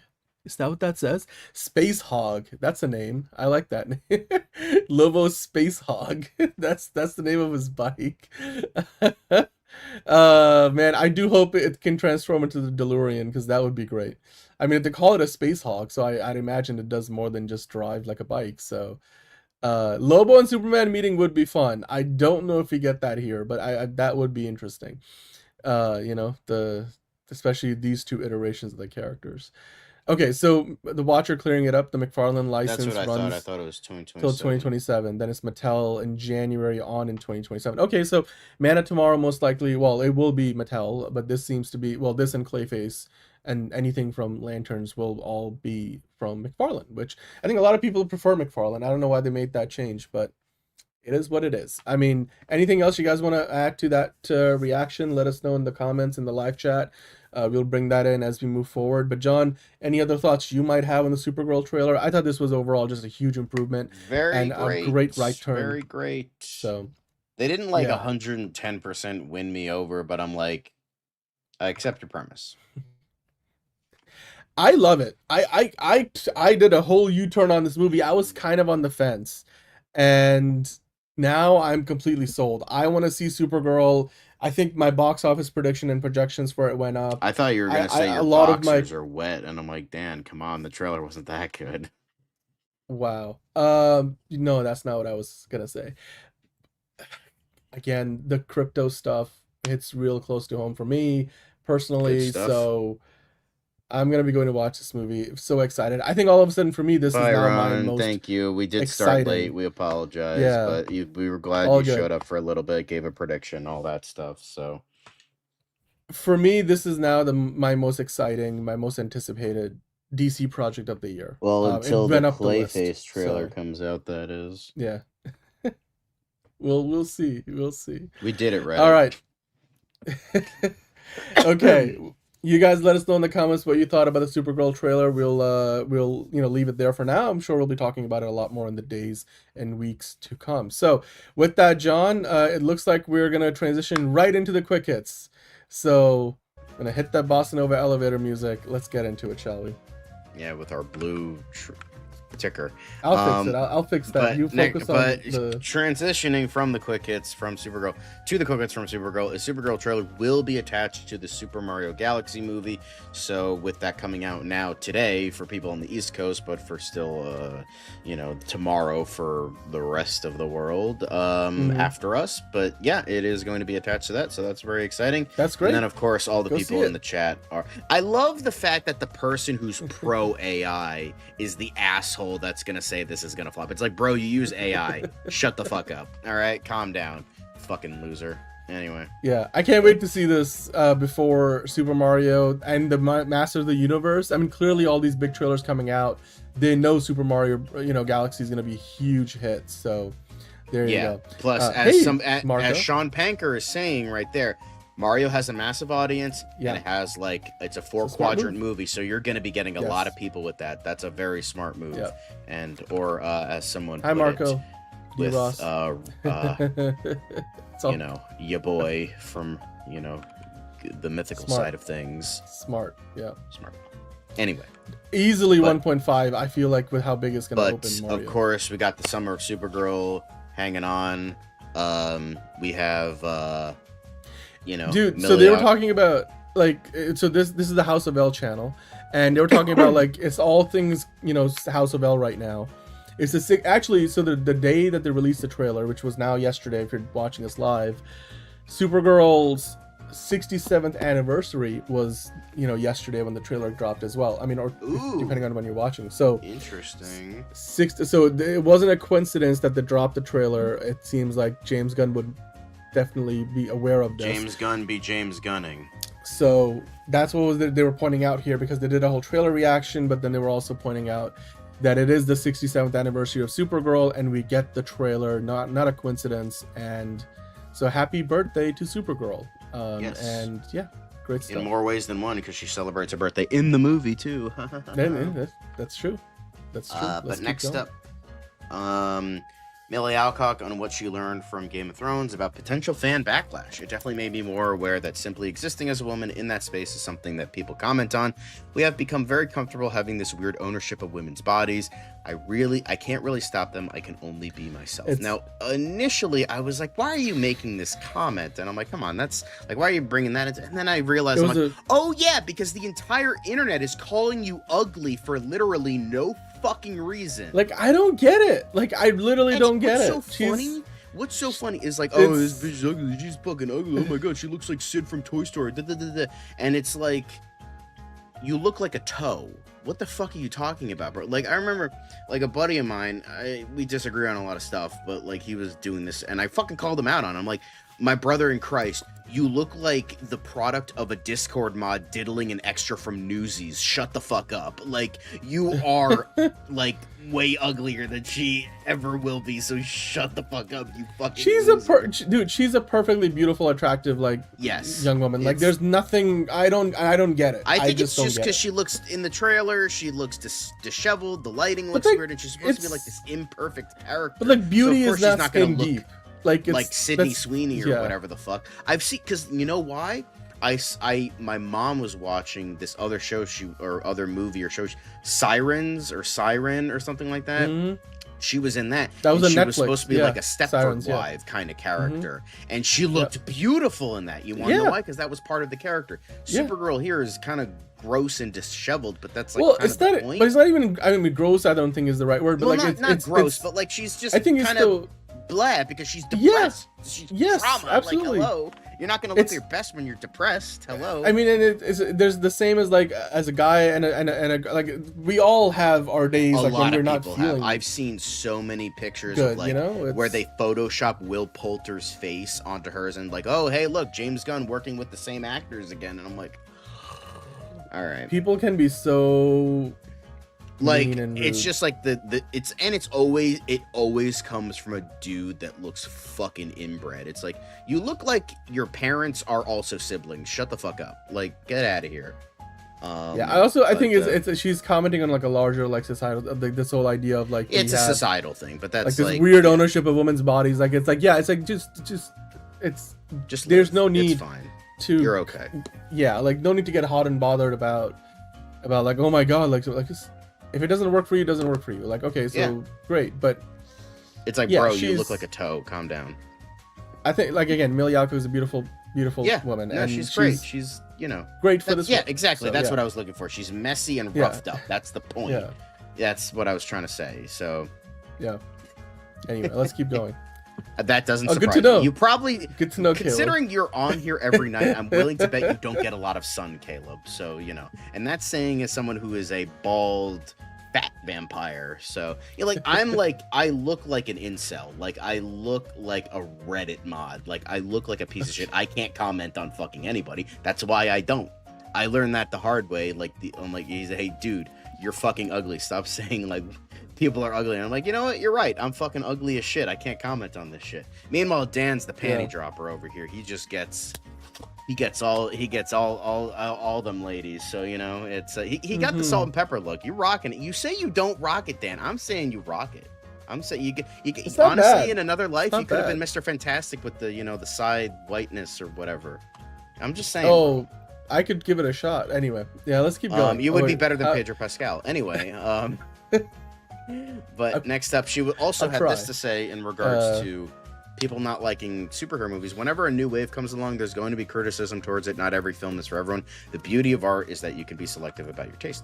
Exactly. Perfect. So don't get bent out of shape over it because, Yeah, this is all part of doesn't like it.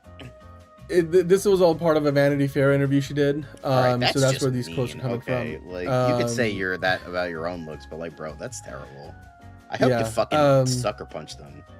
I mean, it's also like she's very much she's more of a Gen Z than a millennial. So, Yeah. I think like her perspective is clearly like as far away from like what Scorsese might think or say. So, and I think Olsen, it's the Rizzler, and I think like again, I'm sure Martin Scorsese regrets some of what he said like a long time ago, but like the internet will never forget. So it is what it is. But bro, that's good looking. What the fuck are you talking about? Yeah, dude, Jordy and Carlton are two beautiful dudes. Like, come on, they're handsome. Mr. Jory LaForge. Jordy LaForge, amazing. Gracefully, get the fuck out of here. That is a good looking dude. But also the fact that like black don't crack, but like Well, anyway. I mean, it don't like, but yeah, you're not wrong. But speaking of the last bit of Supergirl news, not the last bit of superhero news, but Meet the New Girl in Space by Clark Kent, and we got a new pumping the homies up. Daily Planet, front page story in Supergirl. Gassing That's up nice. the homies. There we go. I'm like, I wonder how he got that photo. Maybe he asked. Maybe he asked by Peter Jimmy Parker. Olsen, like, hey. Maybe Peter Parker was the one who helped him out on that one. That's a preview for later. That's a preview for later. Let's keep going though. I like that this marketing is like integrating like someone with a different Superman, by the way. But Chris O'Donnell opens up about Batman and Robin's disastrous reviews, makes surprising confession about co-star Arnold Schwarzenegger. Actually, if you go down in they have a TLDR section. It's kind of cool. So basically, in this article, he talked about how, I mean, obviously the movie became a disaster, and he was reflecting on it. Like, I think it's so bad it's good. I will always defend Batman and Robin for that. But he did mention that, Joel Schumacher was so upset about the bad reviews for the movie, he didn't want to leave the hotel room that he was in. And I mean, that's just, it's hard. Like, whether it's a good movie or a bad one, you still spend a ton of time, especially as a director, working on years of your life. And he actually also, one cool thing about this article that I never knew about the movie was that Chris O'Donnell mentioned he never actually was on the set at the same time as Arnold. Like Arnold Schwarzenegger and Chris O'Donnell never shot on the same set together. And I mean, of course, Arnie plays Mr. Freeze. There's sequences in the movie where they're in the same scenes, but like maybe it was just stuntman. Like I was surprised to hear that. I don't know, John. Like I wouldn't have thought that they never were on the set together, considering they were in a lot of sequences a proto of what was to be. Ian McKellen never fucking filming with his co-stars and that kind of shit. Like it was to be. It was to be. So I mean, maybe in this case, I think it was more maybe stuntman, like playing one of the two characters, and so I get it, but I just Joel didn't think that Schumacher was has the made case. too many good movies to be a bad director. Like he did Phone Booth, he did 8mm, he did Lost Boys, he did The Client, he did Time to Kill. He did so much fucking good shit. Like Joel Schumacher was a good director. That could be a tier list option in a future poll. I wonder if you guys would vote for it. But hey, I mentioned Peter. The Schumacher cut. If fucking Snyder can get all of his goddamn director's cuts, you can afford Schumacher to, based on his notes, fucking do it. Yeah, I'm sure it exists somewhere. Anyway, let's keep going. Moving on. But here we have Jorge Jimenez gassing up the Superman Spider-Man crossover. Some good news. The second printing is on the way. I still need to read. I know I need to read it. News. I know, but I mean, it's sold like such hotcakes. They're doing a second printing already, and so he was just sharing the news. So if you haven't picked up a Spider-Man Superman comic yet, the new crossover, then or if you can't get your hands on one because it's sold out near you, then don't worry, they're doing a second printing. So that's awesome. That's good to hear. That's really good to hear. Let's keep going. And then Fist My Bump. You have Amazing, Ryan Gosling and Rocky reuniting in Mexico City. In Mexico City. Yeah, it's so good. It's so cool. Oh god, I wanna go see this movie so bad. I'm holding out hope that I can find an IMAX screening somewhere for Project Hail Mary, because I know starting today it's all Super Mario Galaxy, but I want to see this thing in IMAX. I still want to see it in IMAX. Maybe they'll do a couple like during the week, probably not on the weekend, or maybe like if there's a matinee screening. Like I need to look this up. Like you guys need to let me know if you find like if it's still in IMAX somewhere. I haven't gotten a chance to see it yet in IMAX, and I want to go see it. But absolute Rocky. I love the new meme. That's my new favorite meme, John. Project Hail Mary, absolute Rocky. I've been watching all these podcasts about the movie and how them, all the science behind it and the book, and Andy Weir's been on like a ton of stuff. I'm just all into saying this. Star Trek business. sucks, so there's that. Yeah. I'm I mean, Lord and Miller also just couldn't have made a saving better that return to image. live action. I'm gonna send that to you. What, the Absolute Rocky? Yeah. Dude, I already sent it to our chat. I didn't Liz. get it. I didn't What get it. How did you not get it? Scroll up to you in your chat. I sent this like a week ago. I see it right now. It's right here. I'm gonna send it to you in Slack. So, well, you send it to me, but I'll send you a better version of it because I have a higher resolution version of it. There you go. Well, you guys can't see this. This is not, backstage baseball or whatever. But Absolute Rocky is my new favorite version of that meme. But let's keep going, John. Anyway, next up, Super Mario Galaxy movie aims for 180 million or more domestically, 350 million plus globally. Yeah, we did talk about this, how that 350 was kind of the range. But this is actually even higher because we talked about 175 domestic, 175 international. That was, I think, Deadline was talking about it, and this is like a day later, Variety mentioning that they're looking at even higher numbers. If you scroll down in this article, that looks even more impressive. And I just wanted to kind of like mention this. If you scroll down here, according to Variety, they're predicting that Super Mario Galaxy will open to anywhere like with 175 million. They're looking at as like the low end, and they're saying that you'd be looking at 175 to potentially 180 or even higher domestically, and then internationally it could do 190 to 200 million even, which actually that would be pretty close, to what the original movie did. And then they're looking at like 4,000 theaters as in the, North America. That's pretty much, the high mark for like most big movies, like a number of screens they play in. And they're expecting internationally to bring in 175. So now the full range for worldwide is 350 to 375. Remember, I was like, it's going to make more than 350. I think now that's like 350 is the baseline. I mean, I love how like all our predictions for Supergirl, it's like, it's gonna make that over the course of the run. Well, it's gonna Mario's gonna make that in a weekend. Like it's just, but like the first movie was like the second highest grossing movie of that year, only because Barbie made more. But like it's gonna make $1 billion. It's gonna be the first $1 billion movie of the year. But you know what, John? We also got reviews out now. The review embargo dropped, and Super Mario Galaxy movie, we now have reviews. So I think if you can pull up the Rotten Tomatoes article, I wanted to take a look at that. Because like Enterprising is saying, they call it flashy, fun, and made for fans. I mean, they called it the animation stunning, which I mean the trailers can show you that. The pacing is breakneck speed, so it's gonna move quickly. I don't think there's a lot of meandering in the movie. There are a lot of Easter eggs and a lot of video game references. I know like Miyamoto was talking about this, like just look for those. So I don't think that's a surprise necessarily, but if you're a fan of Super Mario, then it's gonna be the movie for you. This is a perfect crowd pleaser of a film. But apparently it's not likely to win over any new fans, John. And if you look at the Rotten Tomatoes score, I believe the last I checked, it was sitting in the 40s, 44%. Now it's at 45% now. Yay! Hey! So it went up by a percentage. So 83 reviews, 45%. Do you think there's any chance it gets into the positive territory, 60% or higher, once it gets to a couple of hundred? It's the critics. They don't like anything. They can suck a dick. I mean, I think a lot of some of the reviews I was reading was, it's like there's not much of a story, but it's a great movie that's made for the fans. The fucking game doesn't have much of a story. Like, I know, I was like, there's nothing wrong with that. Like, I'm not going to see this movie because I want to see the next Oscar-nominated Best Picture. Like and it certainly looks a lot better than like what we got in the '90s, like by a long ass mile. So, the critics will do what they got to do. There's only 83 of them right now. Frankly, they can fucking suck it. Yeah, we'll have like over 300 in a week reviews, but still, I think the audience will love it. Yeah. Discussions have taken place. A new Avengers Doomsday rumor suggests that its release date might be changed again, and it'll be good news. So we might not be getting Doomsday.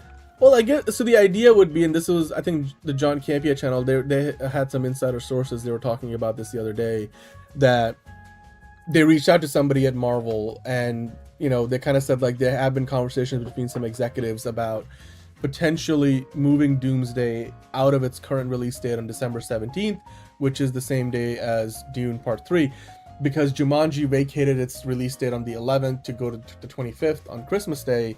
There's a possibility that Doomsday could move forward a week and come out a week before Dune Part 3. It's not anything advanced, there's no guarantee, but I wouldn't be surprised if they make the choice. They can easily just wind down the clock a little bit faster on their countdown clock video. But I don't think it's anywhere close to like actually happening. But if there's any kind of like timeline on when they might make that decision, CinemaCon starts up in a few weeks, and I would say by this time next month we would know, because like if they're gonna make the change, if they're gonna make the announcement, they're gonna do it by CinemaCon. They've got a 2-hour presentation, Disney does, in like 3 weeks time, so we'll talk about it when that happens. And if they're gonna make an announcement, I would imagine that's where they'll tell us. Oh, hi, hello. Let's keep going. I mean, you can still have your Doomsday. You can go watch both of them on the same weekend. All right, gay shit's gonna get a Broadway thing. No, this was funny. Like, Heated Rivalry is getting an unauthorized musical parody that's gonna debut off Broadway this spring, and apparently, like, they have characters like I think that there's some like really like they're making fun of the show in some ways. It's a parody. It sounds hilarious. Even for somebody who doesn't do a lot of theater, I would like to go see it potentially, because like they'll have like weird characters in this, like Rose Landry and Ilya's ass is a character. Apparently the actors in this thought they were auditioning for the second season of the actual show. So grab your Canada Dry and join us for this hot and steamy romp, is what the synopsis said. So there you go. Off Broadway, everybody.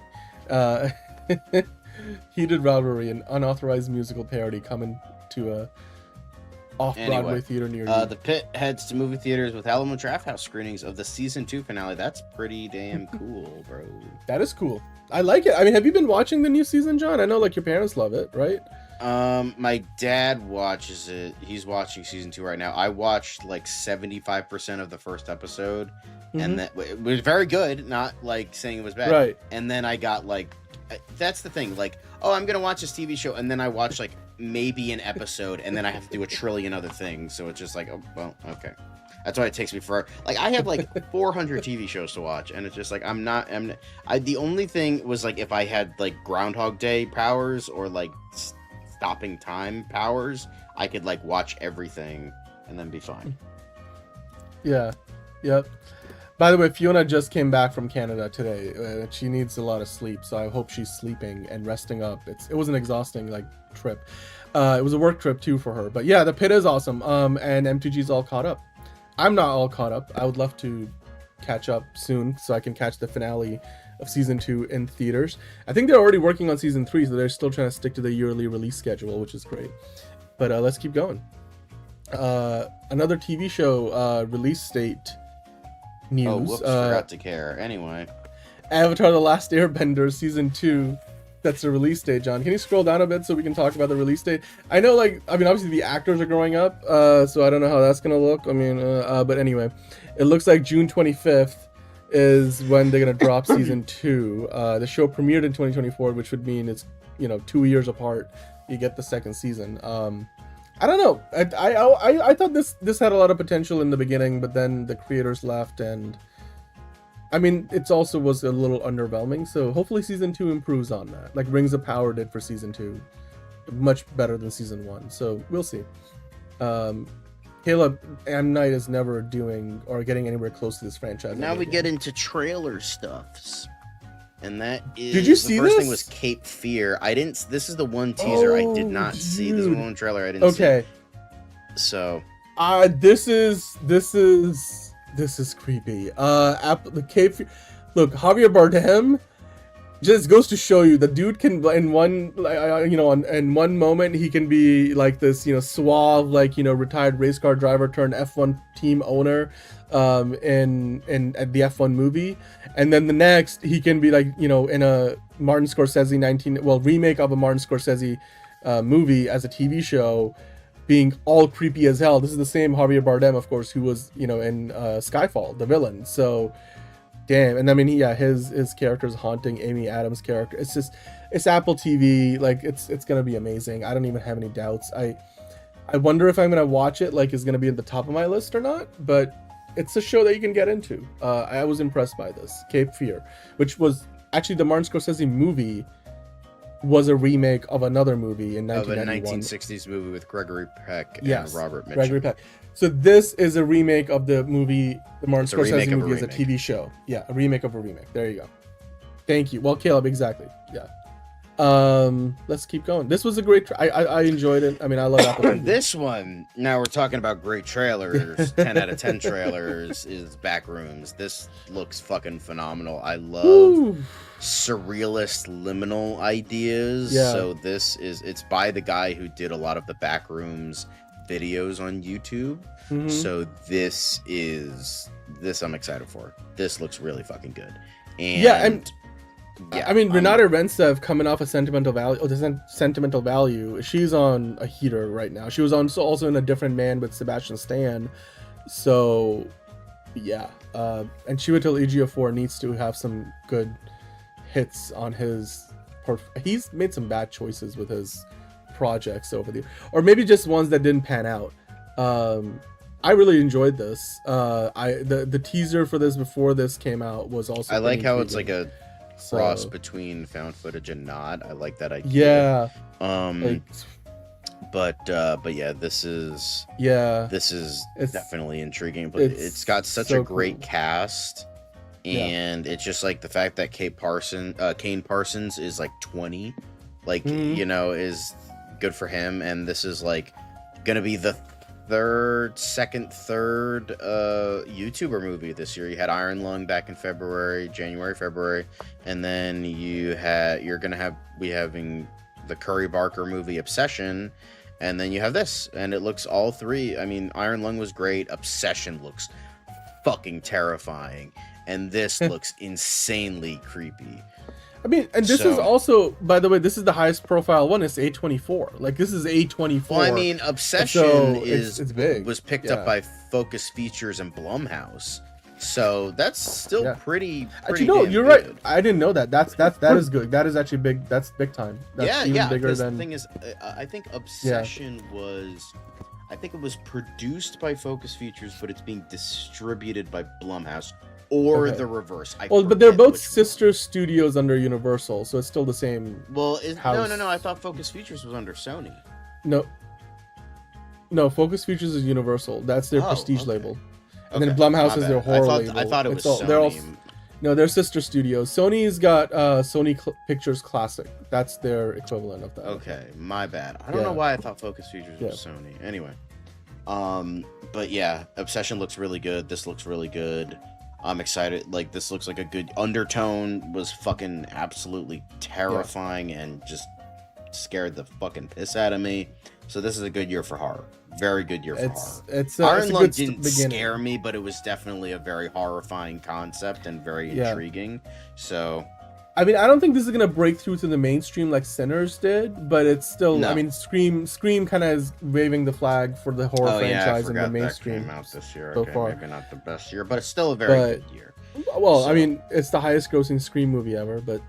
So, okay, yeah, you know. and like fucking Sony's Age happy of about that, but anyway, Extinction, that no, exists, I and, know. like, Well, I know. I'm just saying financially, like, there's something positive. I'm trying to. I mean, look at the Scream bright 8 just got announced. I don't know if that's one of the Yes. quick hits, but yeah, that did just get side. announced. We'll save that for tomorrow. But let's keep going. The other Bennett sister, I didn't see this one. You saw this one. I didn't see this one. So this is the Pride and Prejudice spinoff, as it says in the headline. It looked interesting. It's not like it wasn't my favorite trailer of the day. I'm also not the target audience, but I mean, for what it is, I enjoyed it. Am I gonna be putting it at the top of my watch list? No, but I think it's got an audience, and this one hits all the right marks and all the right, the tone is set. So if you're a fan of the Pride and Prejudice book and the movies and everything, the spinoff, I'm sure it looks the part. So Pride, Prejudice, and Zombies sequel. Is that happening? I don't think that's happening. But one can hope. So let's keep going. Masters of the Universe, an actually good trailer. Yay. Dude, this was a great trailer. I was not excited by that first trailer. It looked like Marvel AI slop. It just looked You're not wrong. Also, a lot of unfinished CGI VFX shots, and here they looked a lot cleaner. They looked a lot better. Looked a lot cleaner. I'm more accepting of the premise now. We did hear a bit of Skeletor, and he's not just like Jared Leto. It's so funny that they hired Jared Leto, and then they're hiding the fact so much that it's Jared Leto because they know it doesn't sound like Jared Leto. It doesn't look like Jared Leto. They do. They're like, we can't have this bomb. We gotta hide that it's Leto. It doesn't look like him. Doesn't sound like him. But he's the man behind the mask. But, I mean, who knows? He might take the mask off. I will eventually, make this movie an automatic 10 out of 10. Because I know he doesn't have the He-Man. It's not this typical skill, which I like. I like how they're not. I'm okay with that. I don't think it would work. I mean, Frank Langella didn't do that during the '80s movie, so that's fine. Elizabeth Banks didn't do that with the Rita Repulsa and the Power Rangers movie either. And so that's fine. Like, I'm okay with that. However, I will give this movie an automatic 10 out of 10 if the last line that Skeletor says in this movie, because we're gonna fight, we're destined to do this forever, like that kind of thing. So if the last line that Skeletor says in this movie to He-Man, until we meet again, I will give it a 10 out of 10. Until we meet again. Like, if they do that, just in the Skeletor voice they're doing, if they do that, I am 100% going to give this a 10 out of 10. This looks, by the way, the music choice, the 80s vibes are top notch. Amazon's probably got another huge hit on their hands. I think the Amazon's in a good place this year with theatrical movies, between Project Hail Mary and now this. Masters of the Universe comes out June 5th, right? It's gonna make a lot of money. It's 3 weeks, between that and Supergirl. For me, this was a 10 out of 10 trailer because I was so this was up there. I would say this was again about the same level as Supergirl. 8.5, not like my favorite. I'd give Backrooms a 9.5 out of 10. I was blown away, smiling ear to ear most of the time. There's a part in this where Idris Elba's character is like, I know what that feels like. I've experienced doing something. It's something to that effect. He's talking to He-Man. And I was like, oh, you're talking about when you were, in the Marvel Cinematic Universe, you have an experience at failing and getting tossed or expelled from, Asgard or whatever. So, I, in my mind, made that connection. I'm sure it's something to do with the actual movie canon, but Master of the Universe. I mean, for all the reasons why people thought this was going to be a bad movie, John, I think for you to have such a U-turn on this compared to when we first started talking about it, I think it's a great sign. Is it going to be the greatest thing ever? No, but I think it'll be a solid 6.5 out of 10. It looks so much better. I mean, also we got to see Miranda Baccarin's character, more of the Camila Mendes. I mean, we get to see pretty much every big character. I mean, I will say one of the things I hated. I hate the contact lenses they gave Camila Mendes. They look so bad. They don't look real. I didn't notice that as much.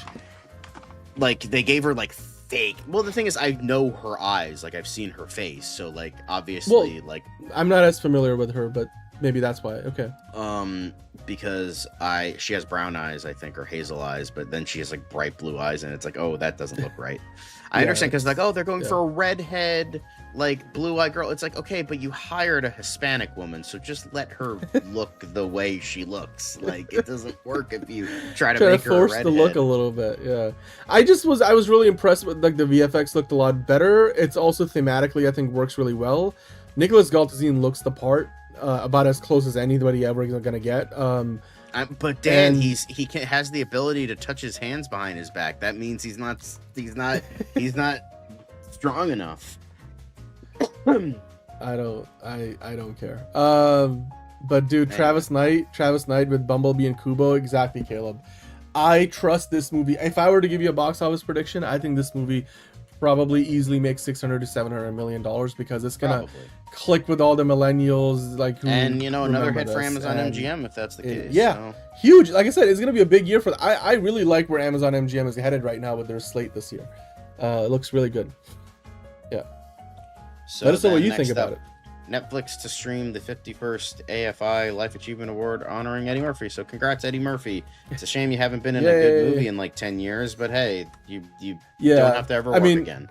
This is something that, so the AFI usually doesn't do this, but Netflix, you know, in an effort to, you know, get more of these event kind of like things happening, like these live events, so they picked this up. So Netflix is going to stream the AFI, it's 51st AFI Life Achievement Awards. I mean, Eddie Murphy, I mean, there's a statement in this article about like how they're really, you know, they're thank Ted Sarandos by name and stuff. So yeah, I mean, if you have Netflix, then I'm sure it'll be fun to watch his speech. And I hope to do this in the future too, not just like a one-off, you know. The AFI, I think, holds a lot of weight in the world of cinema that sometimes goes, you know, underappreciated. They don't really do like a big televised award show, but now that Netflix is getting into doing more of these live events, then maybe this could become a part of their calendar. So yeah, let's keep going. We got one more quick hit today, John. Apparently over 400,000 KitKat bars, specifically the new Formula One themed Cars bars, were lifted along with the truck they were being carried on in central Italy. You know, I think somebody might have to ask Vin Diesel about this. Yeah, one Dom, your crew, maybe, were you guys behind this? Because maybe he was threatened that that, you know, by F1 being the better car movie. So like, all right, we gotta steal this shit, right? I don't have friends. I got family. You don't turn your back on family. Your brother never told you never threaten a man's family? What's real is family. Family just got bigger. Yep. All the family. This was hilarious. I'm like, this took some F1 bars. You know what I was thinking? Because like, of course, KitKat, like the Nestle, because in the U.S. Hershey makes the KitKat bars. Internationally, it's all Nestle, and so this was like the European version. There were, like you said, Formula One shaped KitKats. Like, and this, I can just imagine like when some executive at Nestle got the news that they were trying not to laugh, because they're like, oh my god, we lost a lot of money, but this is hilarious. We got to put out like, and they put out like this like statement graphic on the internet, and then everybody from Domino's to like, you know, like websites from countries and, you know, embassies and whatnot were putting out like parody statements about how, you know, like clearly Nestle saw the opportunity to like, you know, make fun of it. Because yeah, I mean, over 400,000 bars. That's over 12 tons of KitKats. They were car themed. I'm like, I can only imagine. I was just like, bring on the memes, you know, like weaving through the, you know, from under the, in the early movies when they actually were car thieves, like, you know, they're weaving under the truck, and how like you lower your suspension and get under, and like instead of stealing car radios, they were stealing KitKats. Just like somebody needs to do that supercut, because clearly I didn't know. Maybe Tej has a, you know, a huge fetish for KitKats or something, or maybe, you know, Luda wants some KitKat bars. Maybe Dom likes KitKat bars. I don't know. I'm jealous. I'm jealous for the people that got a hold of all these KitKats. I will say those do look good because they're nice and thick chocolate. So you got a lot of chocolate around the wafers. So yeah, I'm jealous. I want on some of that. Dude, some of the reactions were hilarious. It's like it's a really Domino's bad time. And like Costco, like all these companies were like, you know, it's a shame. Anyway, we're introducing a KitKat thing. I even saw like one of the airlines like post like an image where like the plane had eaten all these KitKat bars. It was great. Or there's these jokes I saw, like somebody kind of posted a reaction saying, "Oh, it's a really bad time to be selling perfectly legally acquired 12 tons of Formula One shaped KitKat bars right now." I'm like, yeah. He's like, who does a heist on a truck full of KitKat bars? Like what is the resale value on those? It's like, this is like, it's so weird. But I love it. It's, even if I wouldn't be surprised if this was a PR stunt to like sell these. It's also kind of weirdly funny because the F1 is kind of in a break right now because they're not holding the Saudi Arabian and Bahrain races because, like, you know, what's going on in the world.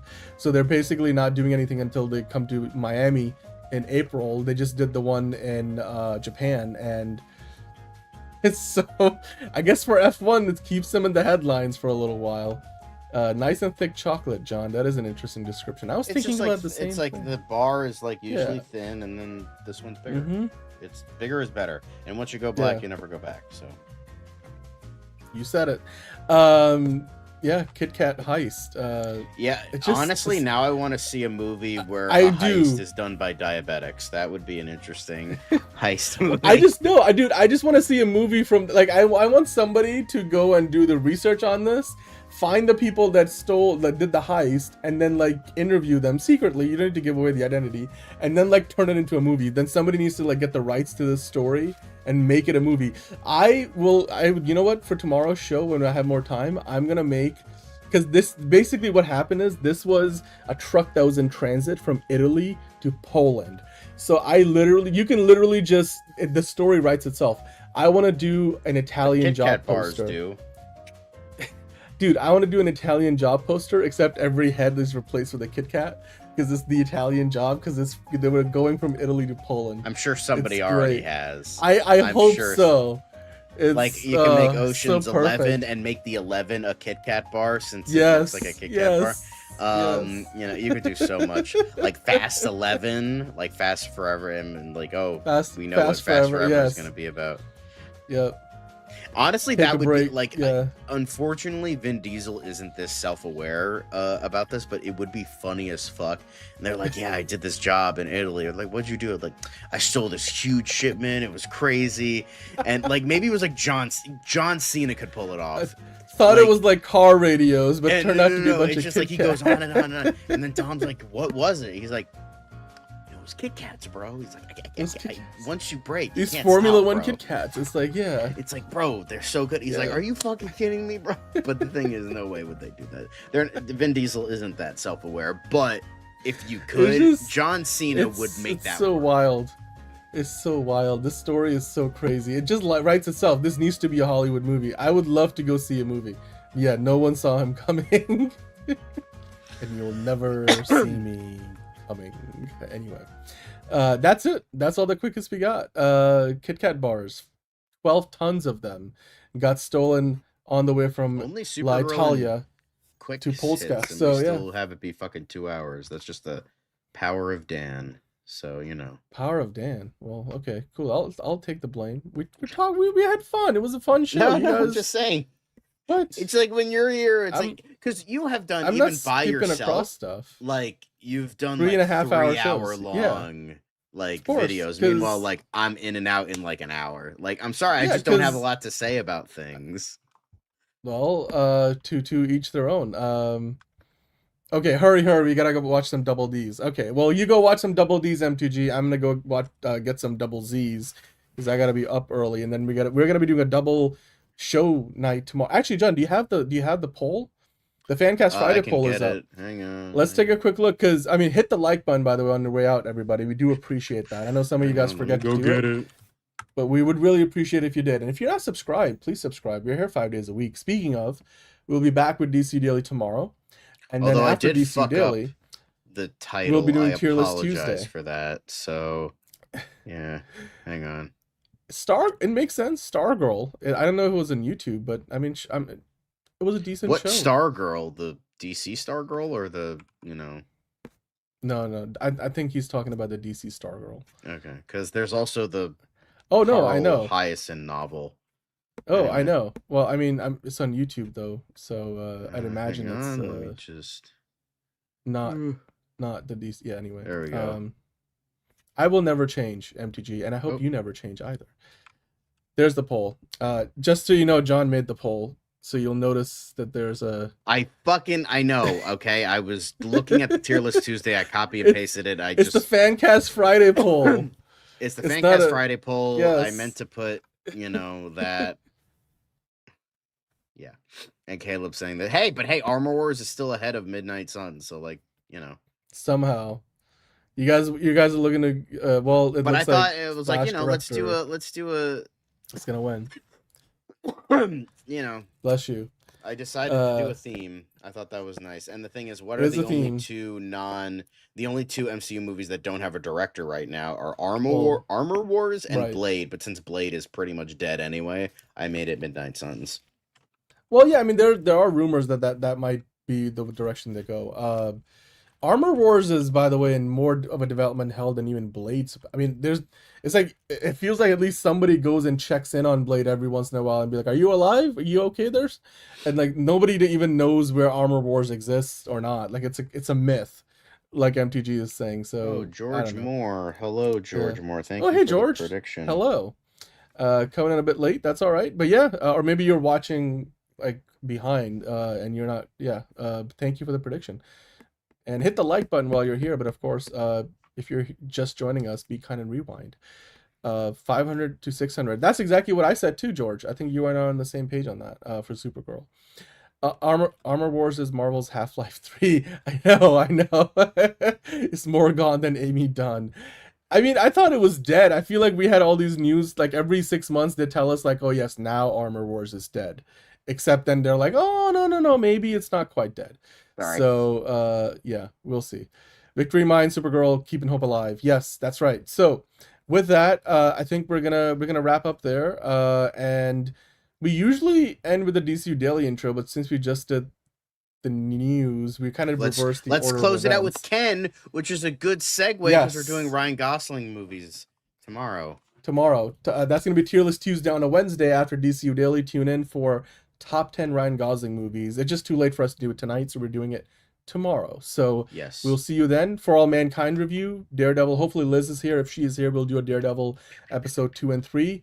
For All Mankind episode 1 season 5 review. Then we also have to talk about the Scream 8 story. And unfortunately, Dan's Red Sox did not win the 2004 World Series, so you know. I mean, they did in real life, so suck it. But like, you know, on that note, we'll see you tomorrow on DCU Daily. It doesn't seem to matter what I do.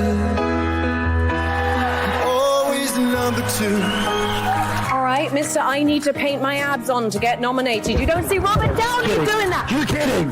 You're kidding. I can't open the envelope without the... Warner Brothers is heading back into the Matrix with a new movie in the works. Wonder what other surprises are in store. I want to be Bruce Wayne. I like that. You're gonna love me. There's the shot right there. That. Okay, we don't need to see right there. You look ridiculous. Well, not no more, he don't. What, dude? I can barely understand you. Your accent's insane. What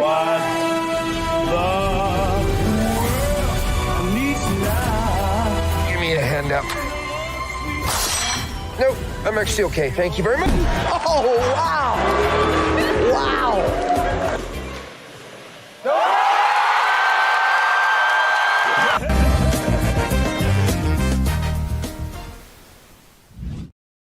And with that, fuck Tom King, fuck David Ellison, and fuck Jeff Snyder with a cactus strap on. Wow.